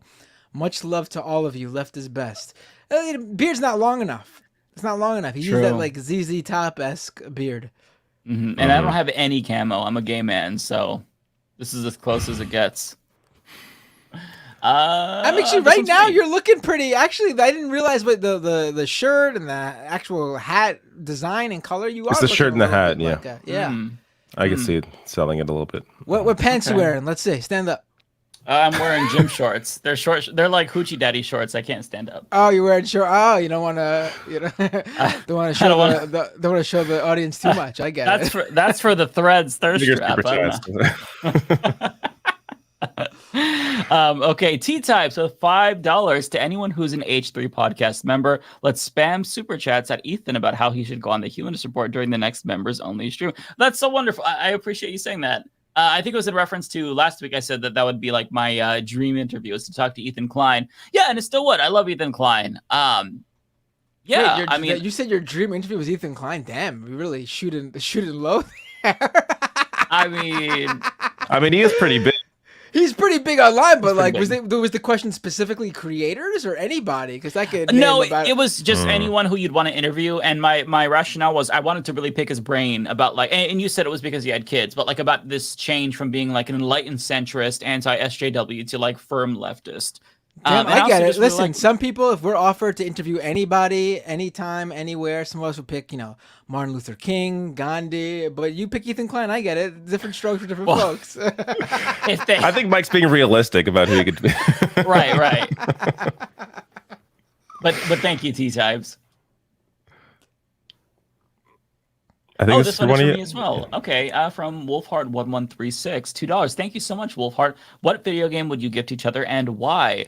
That's a good question. Yeah, David and I are now officially friends on PlayStation Network. So when it's his birthday or Christmas time, I'd like to gift him something. Can you gift games on PSN? I'm not sure you can. I don't know. You can on Steam though. On Steam you can, yeah. Yeah. We'll have to add each other on Steam. Matt, are you on What Steam? game would you gift me? Oh, Mike, you froze again. Damn, that Oregon, the Oregon connection's not doing well tonight. Yeah, it's really bad. I don't know what's going on tonight. If I had to gift a game to David, I would gift Bloodborne. I want you to try that. I think it'd be pretty good. Although it is free if you have PlayStation Plus. I think, to be honest, I think I did try it, and it's a game where I need to be in the mind. Like it's a Souls-like, right? It is, yeah. You do need to be in the mood to play it for sure. Yeah. I don't know. I've never. Elden Ring's the only one of those I've ever enjoyed because it's open world and I could just like move on to something else. I don't need to stay in the same area. That's fair. But I don't. If I stuck with it, I could see myself maybe enjoying it. But yeah. What would you gift me? I'm curious. I don't know what you haven't played is the thing. You know what? Viewfinder just came out last week. It's an indie title. It's just so hard to explain, but basically it's a first person puzzle game, and you have a camera or you have photos and you can plant them in the world and then they become 3D and you actually walk into it and so you solve puzzles this way. It is so mind-bending and it's so wild. I actually platinumed it. It's like I just kept playing it. It's like a 4-hour game and you can platinum in like 5 hours. So I just kept doing it, and it's a fantastic game. Fantastic. Have you played Superliminal? It sounds similar to that. No, but I heard that come up in similar conversations with or in conversations about Viewfinder. So if you go to my second channel, I streamed myself just playing the whole game from start to finish. It is very cool. It's a puzzle game based on perspective. And it's very, very cool. The ending is really neat too. I won't say anything about it, but highly, highly recommend if you like. It's probably similar then to Viewfinder. But hey, $10 on Switch. I may check this out. Yeah, it's very cheap too. There we go. Sweet. I'll gift you guys a game right now. What do you want? Fortnite, Fall Guys, PUBG? Pick one. I've played all of those. Yeah. I don't think you followed why I said those games specifically. It's okay. What? They're Why? all free. They're online. They're all free. They're all Fall free. Guys free? Yeah. It is now. Fall Guys is free. It used to not be. Yeah. I think I got it when it wasn't free. That's why. I was an OG Fall Guys player when it was $20 during the pandemic. I played the hell out of that game. And after I won a bunch and I was like, I feel like I accomplished everything, then I was just like one of those asshole trolls that would like stand on top of like, there's like, I don't remember the name of the obstacle course, but there's like this round part that you had to bounce on to get up. Oh, you're one of those people. I would stand in the middle, and when people would come out, grab them and push them off. It was very fun. But wrong. Yeah, it was fucked up. Maybe you're the reason I didn't get first place with some of those times. I only did that when I was drunk, and I would just like laugh hysterically. This one's for me. Venetia David with a $20 super sticker. Thank you so much, Venetia. It says, thanks for being you. It's a cute little pair with the mirror just in hearts. I love it. Really appreciate that. This one's also for me with a 40 rupees. Ole ignored Mike wishing her. Did he use a slur? What? What? She didn't. I feel like you're trolling, but no, she didn't. What? I told Ole happy birthday off and online, and yeah, she acknowledges me. What are you saying? Did he use a slur? What? I'm very confused. Wait, you wished her happy birthday? Maybe they're referring to Straggit. I haven't said that in a while. Let's take a look. Did Mike give an actual? Did he say happy birthday? Let's see. It says right here. Happy birthday, absolutely Ole. did. I would Everyone not miss go that. shower her with love, and then Ole responded, "Love you, Mike," and then you responded, "Love you." I don't. What's next? Maybe Ole blocked Joshua. Joshua's not seeing it. Oh, Joshua. What'd you do, Joshua? Just chosen randomly says, when were you last on the TTC? That is the Toronto Transit. We have 4 lines. Okay. The other two are like kind of extensions of one of the lines, and they're not subways. They're like sort of above ground. They're called something else. The LRT. So it's not even the same thing. I've only ever used the 2 lines, to be fair, but from my understanding, the other 2 are not sublines. But Toronto is getting a new subway line that is much needed, but that'll be done in 20 years. So I've got to change this background. It's driving me nuts. New member for somebody. Members? I got a new member earlier, and you didn't pull it up. I know. I wasn't doing anything. It was a mistake. But P. Barnes, thank you for whoever that's for. I got to thank my member then. Hold on. Well, then I'll thank my members too. Donald James, thank you. Soul Life, thank you. I just figured it's like a waste of time. Just sit there and be like, hi. Oh, you hear that, rational national members? You're a waste of time. I'm saying there's nothing to respond to is what I mean. Obviously not a waste of time to thank people. But yes, thank you to members. Thank you to my member, FTW all day. Thank you. I appreciate my members. Thank you to Bethany Sell, one of my members for tonight. There was another one, but I will thank them at the end before we leave for sure. Katie Sheppy with $1.99. Thank you, Katie. I do auto light mode at sunrise, dark mode at sunset. Oh, that's interesting. Okay, that makes sense though. I could see why that would be. She goes. Useful. She's a vampire. She goes goth at night. She goes dark mode. Wait, it would be the reverse. No, I'm wrong. Pay no attention to me. It's 12 a.m. I think we're nearing the end though. Yeah, we're getting close. So Ron6751 with $5 Canadian. Thank you, Ron. I think the studios will win the strike since they have all the power. I really hope so. I really hope so. It seems no, you like don't. No, you don't. You don't hope the studios will win. Oh, no. I completely misinterpreted that. It's almost 12 a.m. No one knows what's going on. I misinterpreted that. No, it's not 12 a.m. for Mike though. It's nice. That's it's right. Like what? It's I'm like still tired. Okay. I mean, goddamn. It's like 9 p.m. over there, right? Give me a break. You should be wide awake. How long have we been streaming for? Okay, that a few hours drains me. No, I misinterpreted it, but I hope that the actors win and the studios lose. I feel like I made that clear, right? I hope someone gives the shit out of it. I think the studios will win the strikes. Absolutely, 100%. Power to the studios. Let's go Disney Universal. It's Mike over there. Big Bob Iger fan here. Right. Ryan Lemon fan with a super chat. I think it's important to remember UFOs are a mainly U.S. phenomenon, clearly a play to get more funding every time it's mentioned. No, I think there's other places that have this same fascination with it. There are, to be fair, I've also heard of other governments like looking into their own UFOs and stuff. I'm sure. Look, there are things that we've seen them on video. There are things that fly. This is from the Air Force that they don't know what they are. It doesn't mean they're aliens, but they don't know what they are. Those things exist. They're demons. Raga Gap with a super chat. UPS tentative deal. Would you vote yes or no? Well, I'm not a UPS worker, so that's really up to them. I have no idea. What fits them, what they're happy with. I from what I've read, it seems like they are. Again, I don't know if they're completely happy with it, but it seems like they think it's a decent deal. It seems like they got I think like they doubled part-time workers' salaries, and I think UPS was pretty quick to offer them something decent. I don't. It's totally up to them, and I support whatever they decide because they know best. It's their livelihood. It's their union. Ronnie Pearson, $9.99 super chat. Thank you so much. Sent a super sticker. It's like a face looking over here, and it's going, woo, like that. That's what it did. Thank you so much. This isn't a super chat, but someone, Domini Arma, just chat in the chat says, "First Pinky Doll now, Mike." Mike's gonna What'd you upload a say? video of him and like going like, "I'm going to Hollywood," like she did. I'm going to Hollywood.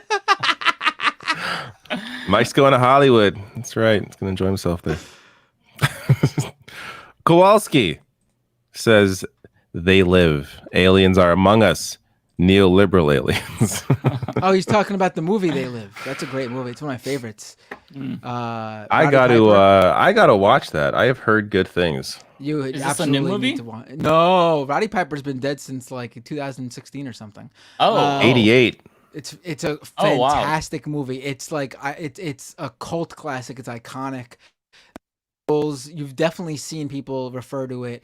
The famous Roddy Piper line where he is holding a shotgun and walks into the store and he says, "I'm here to kick ass and chew bubblegum, and I'm fresh out of bubblegum." It's a okay. I have heard that. Yes, I've heard that. The sunglasses, put on the sunglasses. When he wears the sunglasses, he sees that there are aliens who live among the people. It's a fantastic movie. Absolutely. Oh, you know what? I might have actually seen this, or at least parts of it, because yeah, that absolutely rings a bell. Interesting. Okay, and it has one of the longest fight scenes. It has one of the longest fight scenes in cinema in it. It's insane how long this fight scene is. It's just a one-on-one, like alleyway brawl between Roddy Piper and his the supporting actor in that movie. I forget the other guy's name, and it goes on for so long, but it's also amazing.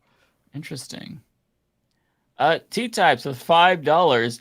They used Anthony Fantano's popular TikTok "Too Many Slices" as audio in a Crash Bandicoot ad, without asking him or paying him anything.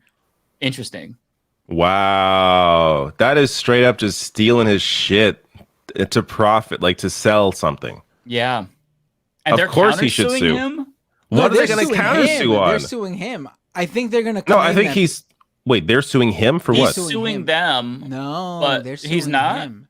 I mean, I don't know if he's also suing them, but activist. I thought they were countersuing.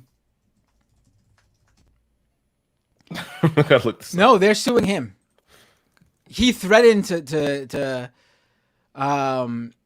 he asked for. It seems like he asked for money, and so they're suing him, saying that over he's his asking ask. for an extortionate amount of money to avoid being sued for using the audio, which it says TikTok. It says TikTok. They might get away with it.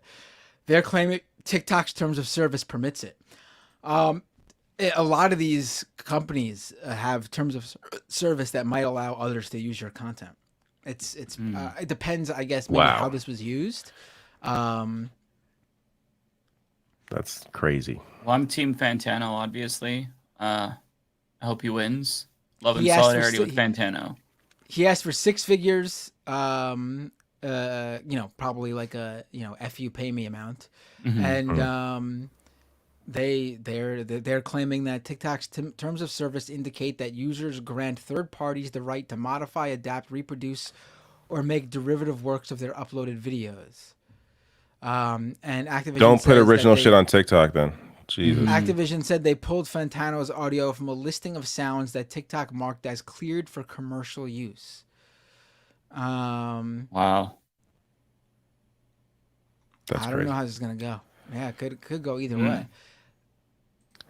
The Prof says, "I have no doubt that the OG Unsolved Mysteries show created the root of alien hysteria."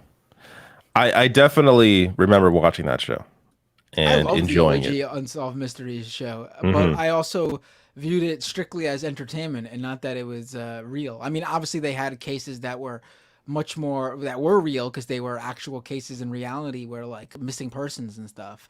But the alien stuff was clearly, I mean, they definitely blurred the line between the two, which is, I guess you're right. It definitely adds to the problem, even though I enjoyed it. Narrator with a $2 super chat. This is unless it's for both of us. Oh, but this is to me. No, and it says, but it says this Matt. is for me too. Oh wait, no. Maybe it's for all of us because this one's not for me. This one says Matt. This one's not for me. Okay, so yeah. This is then for this me. is for you. Matt, I have the next one. Califragilisticexpialidocious. I fucked it up that time, but earlier I got it. Go back and watch. I know I got this one. Is it spelled the same? I'm not sure.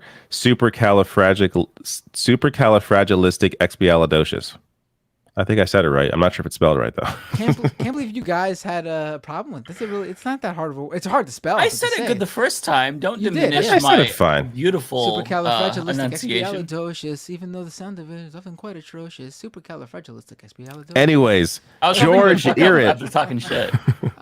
George Irrit says, any thoughts on Barbenheimer if you did it? I've seen Oppenheimer. I've not seen Barbie though. I do plan at some point to see Barbie. Maybe not in theaters, but I'll see it. I enjoyed Oppenheimer, even though it has its, there are aspects of it that I think clearly they just didn't care to really get too deep on. But overall, I enjoyed it. I enjoyed it as a film, and I was actually surprised it didn't feel like 3 hours to me. I was expecting. I hate long movies, so I'm thinking, okay, I'm gonna have to go to the washroom at least twice. Like, I didn't actually have to get up once. I was careful. Wow. I only drank water, had popcorn and water. Didn't drink any soda. I think soda makes me go more probably. But yeah, and those 3 hours felt more like 2 hours to me. So I don't know. I enjoyed it overall. I've not seen either yet. I've not seen either yet. Yeah, same. I'll wait until they're available for streaming. I'll probably end up seeing Barbie in the movie theaters with my kids. Oppenheimer, I would like to see it in the IMAX, but it's sold out everywhere, so I'll probably end up just waiting. I saw Oppenheimer in a theater where you can the seats are reclining. Like it wasn't IMAX, but I didn't. It was fine. I didn't care. But the seats reclining were like the selling feature for me. They were nice seats. They were. I hadn't been in a theater like that before. It was just all the seats could recline, and they were like proper large seats. And that's now the only way I want to see movies. I may just only go to those theaters. David planned ahead. He said, "Oh man, when that atomic bomb drops on the Japanese people, I want to be in relaxing." To be clear, it was actually my friend's 40th birthday, and he's a huge movie buff, so he wanted to see it, and I saw it with him. But because that was the first time I'd been in the theater since before the pandemic, so it had been a long time since I'd been in a movie theater. But now that I know those places exist, being that it came up, I do want to bring up how weird the whole discourse that has come out of that movie. Like, there are people who are now legitimately defending the U.S. dropping the atomic bombs on Hiroshima and Nagasaki. Yeah, and that's it's not wild. now. They've obviously always felt this way. It's weird to me because the movie doesn't even, in my opinion, it does not give that message at all. I mean, I guess it could have been a little more heavy-handed in saying that this was bad, but it did but I think it gave enough to kind of give you the feeling that, hey, this is probably not a good thing. So it's weird to me that people are coming out of that movie not thinking that. So I don't know. That is bizarre to me. That's super bizarre.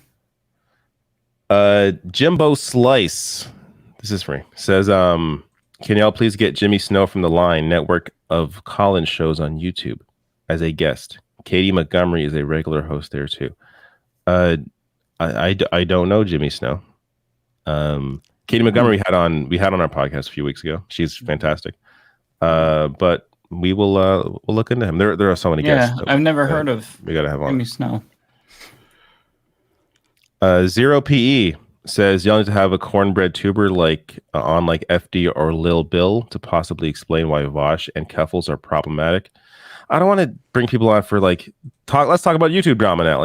Why would we drama bait like that? I'd be happy to have all those people on the show to talk about other stuff. Yeah, talk about whatever, but not to bring people on to be like, now let's talk shit about this person. I don't that's just juvenile shit to me. I don't care. Yeah, I don't want to talk about drama. What happened there? Here we go. No, this is also me. And this is my last one, so I may just peace out since Is the rest really of your last one? I got a whole bunch more. Are you sure? Yeah, the rest of you got a whole bunch more. I'm not sure what's going on here. The rest of you got a whole bunch more. You know what? I think they know you're not going to stick around, so they're like, "Fuck it." I said I would do it. I said I'd finish them all tomorrow. Here's the thing: we're worth it. I said I would do a live stream tomorrow. Doesn't think we're worth. Give him the money. You two aren't. The super chatters are, which is why I would do a separate stream tomorrow. But you two are definitely not worth it. Rolando, I don't want to screw up the last name, so I'm not even going to try. But thank you, Rolando, for the $20 super chat. Says James Gunn and DC Studios hired the wrong David for the next Superman. A Canadian Clark Kent would be a fresh take for the series. And Stephen Miller would make the ideal Lex Luthor. He is already an actual morbid sociopath. I mean, if you're trying to imply that I would be Superman, I can't act. But it's weird. Rolando Capelleja. I'm gonna go with that. That's what that's what I would think. I respect you enough to fuck up your name, buddy. Unlike David, who won't even. I respect you enough to not fuck up your name. For $20, I don't want to fuck up that name. But I feel like Superman is the one superhero that I don't really care about, because he's the Man of Steel. Like, it's too much.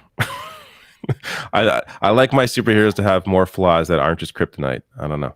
Yeah, never been a big Superman fan either. He's just it's a boring superhero. Yeah. Yeah, I agree. Well, I'm out of here. If more super chats come when I'm gone, I will take them tomorrow. I will do a live stream and I will take your super chats. But if not, forget about it. No live stream. David's going to log on tomorrow and see he's got to set up a whole live stream for a single $2 super chat. That would be wild. And in that case, maybe I won't. No, I will. I don't care. I'll just do something else. It won't be in the morning because I got stuff to do in the morning, but sometime tomorrow, 100%. So thank you all. Have a good night. Take care, dude. See you. Take care. I'll see you a week after next. Yeah, see you in 2 weeks. And Mike, see you next week. Yeah, Goodbye. see ya. All right, and then there were two.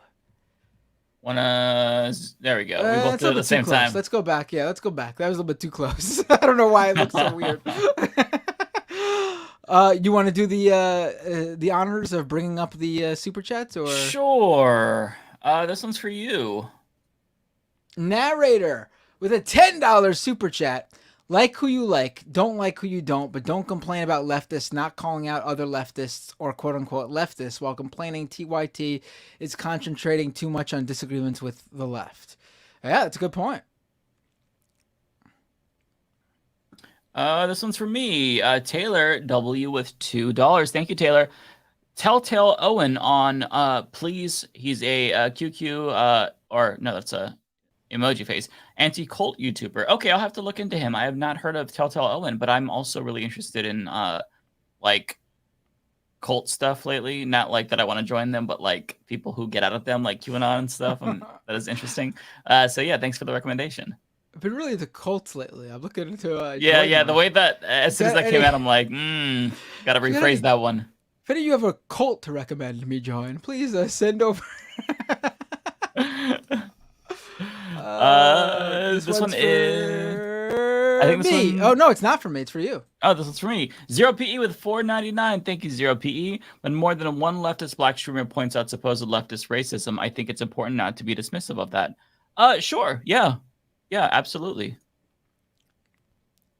And they're talking about. I listen. I think in terms of like the streamers who have fucked up and done stuff, like what we say when we're saying like we haven't seen anything for them to be like canceled as if they became a right winger or something, like a Jimmy Dore or something like that. Like, do these guys mess up? Sure. Are they sorry when they mess up? Sometimes, sometimes not, and that's where you call them out again. But I haven't seen anything from any of the people we've been discussed that is like permanently cancelable. Maybe you have, and I don't know what else to say. Let us know about that. Yeah, and let me just say that I think that it's perfectly reasonable to have criticisms of other leftist content creators and to try to hold them accountable and make them do better. The difference with us is we just don't want to we're not trying to turn it into like a drama thing. You know what I mean? Like, I think that it's like, if we say something that you disagree with, you should confront us about that and hold us accountable, as everyone did with the Illuminati situation. But I don't want that to be turned into drama, because then that detracts from the education of the entire thing, as was the case with like the Anarchist stuff, right? Like I feel like it kind of like detracted from. Well, I don't want to rehash that. I feel like they were kind of closed off, but you know, let's be straight up. Like if they say something stupid on the stream while covering something, then without a doubt call them out. But I don't think that's the end of them.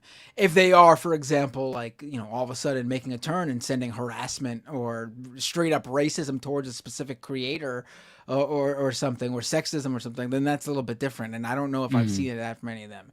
I don't think I have.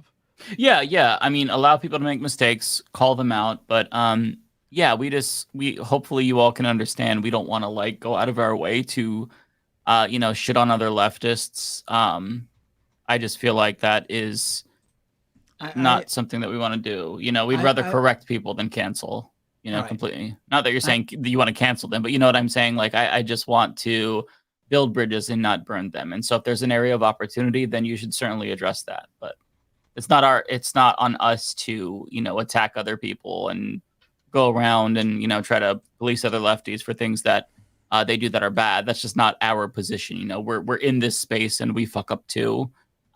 So, you know, it's, yeah. This was the next one from 0PE. 0PE with a super chat. I love what y'all do and look forward to watching y'all continue to grow. I hope y'all have more great guests like Dan on. Absolutely. Dan is fantastic. I love Dan. I would like Dan to be, you know, there's great guests who come on to talk about specific issues, and then there are great guests like Dan and RM Brown who we know we can have come on and talk about just anything current events. Like they don't have a specific just really fun, specialty, or they're not an expert in one specific area. They're just like a well-rounded, and those discussions are fun, just like the discussions with the people who are experts in a specific topic.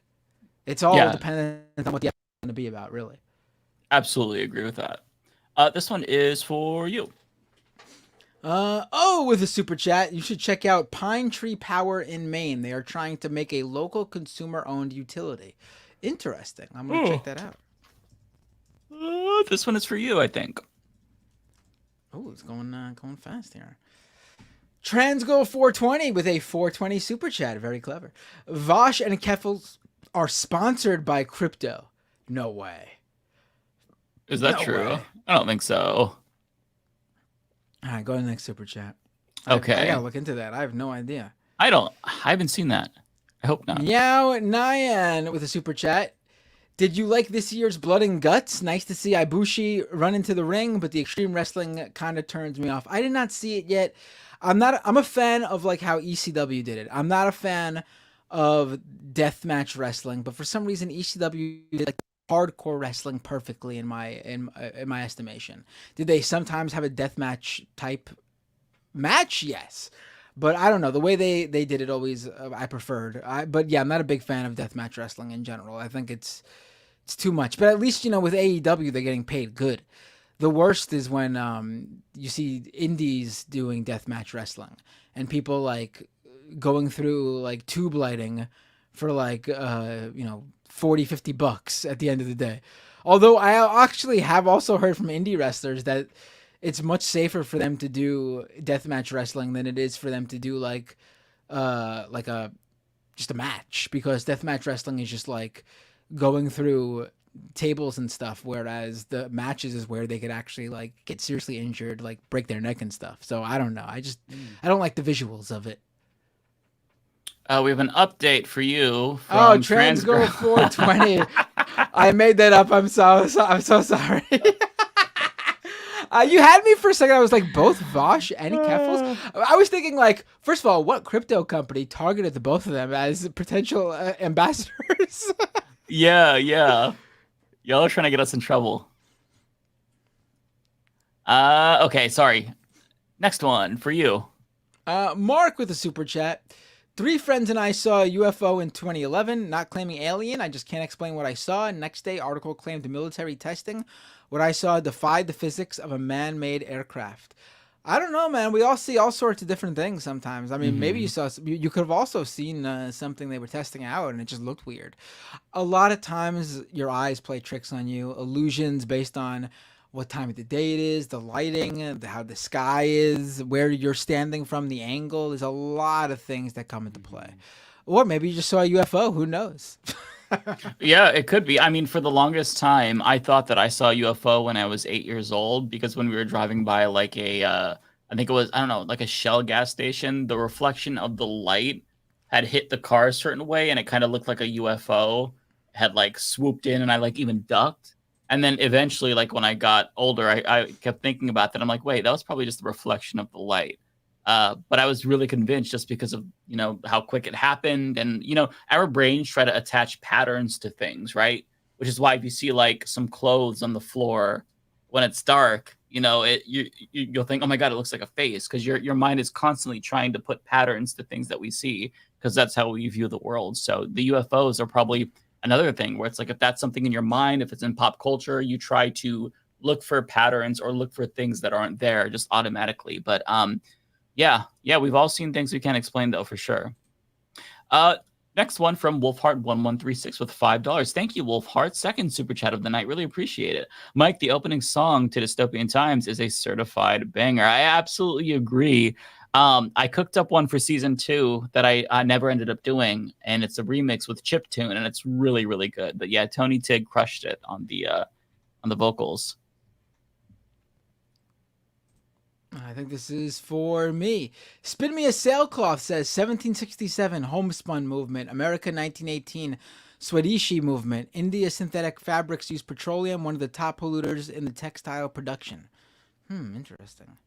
Mm-hmm. This one's for you. This one's for me. Naderville with a super chat. 1v1 for your life. What game are you playing? Oh my God. 1v1 for my life? Oh boy. Jeez. I don't know. I don't play a lot of 1v1 games. WWF No Mercy for Nintendo 64.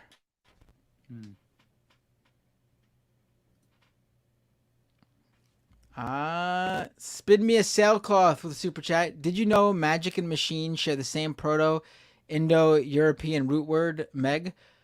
I'm lost here. Spin Me a Sailcloth. What are you referring to? Spin Me a Sailcloth. It is very late for that kind of a super chat for our brains. What's going on? All right, next. I appreciate the super chat. Thank you to Space Karen for becoming a member. Also, this one from me, from Lizzie Bennett with $5. Thank you, Lizzie. Dang you, dang Mike. You want the studios to win? What's next? Why I left the left video? You suck at grifting. I know, God. That could be clipped and it would be so incriminating. Got another one from Pinkerbell with $2 here. Thank you, Pinkerbell. No scabbing, Mike. Yeah, I don't know. Sometimes I'll like say the opposite of what I mean, or I'll read something and think the opposite of what it is actually saying. I'm not sure why, but I'm glad that, fellas here caught me, because I would have just went on and on about, it'd be great if they won for a while. You're getting super chats for mistakenly saying you were going to be a scab? Damn, you know what? Go Studios!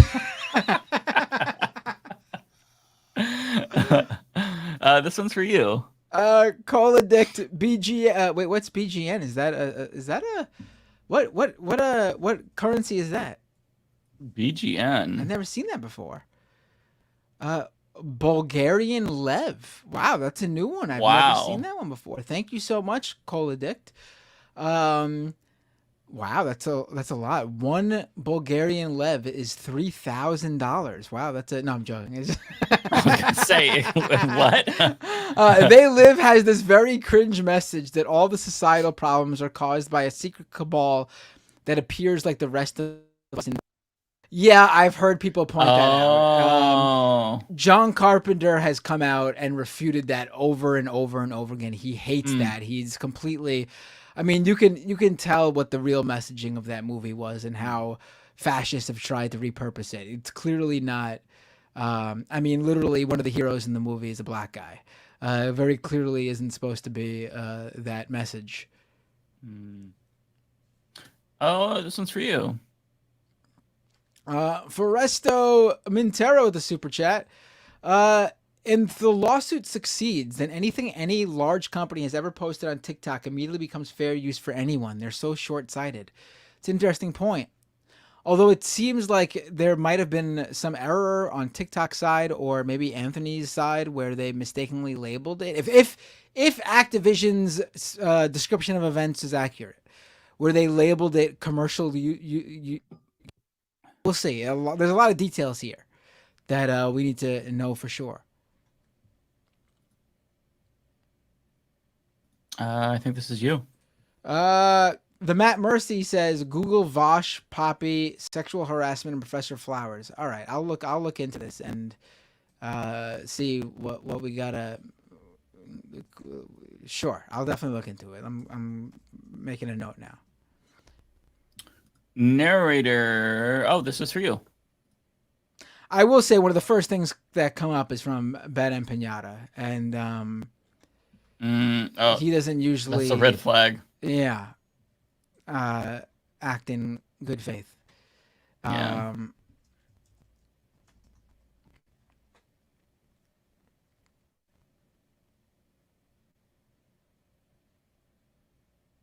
Apparently, I'm not going to go into this now, but there's a between if this is the details are correct. But it seems like this has been hashed over many years ago.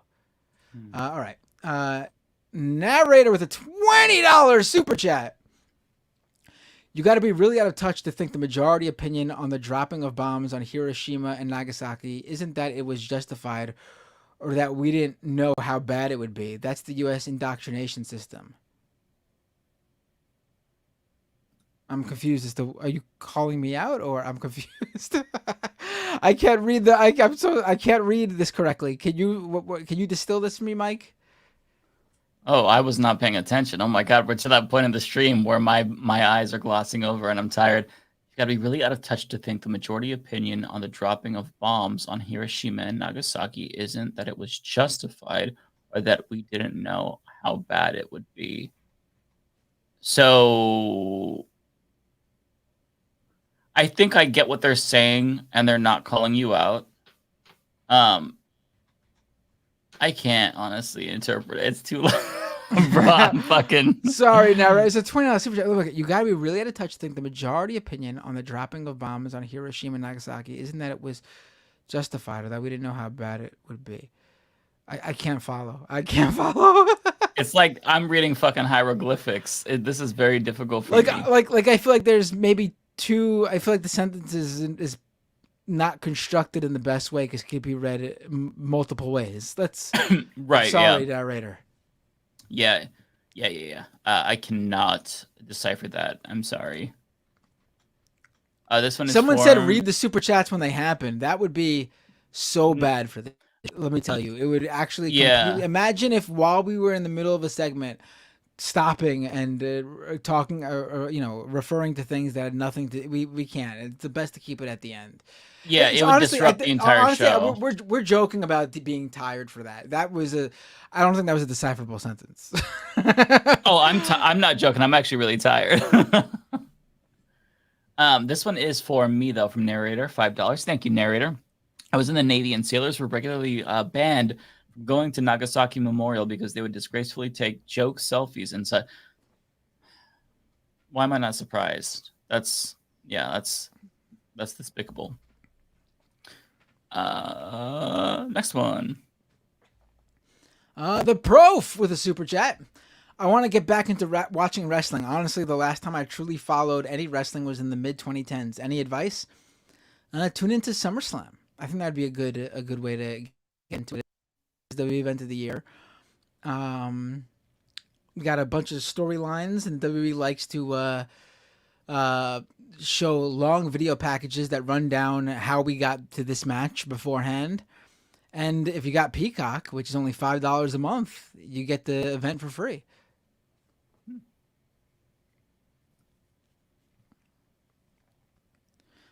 Is this for me? No, this is. No? Oh, this is for David then. Damn. David's got to come back on tomorrow and do this whole stream just for this one super chat. DeLeo Pardixel's Wondrous Musings.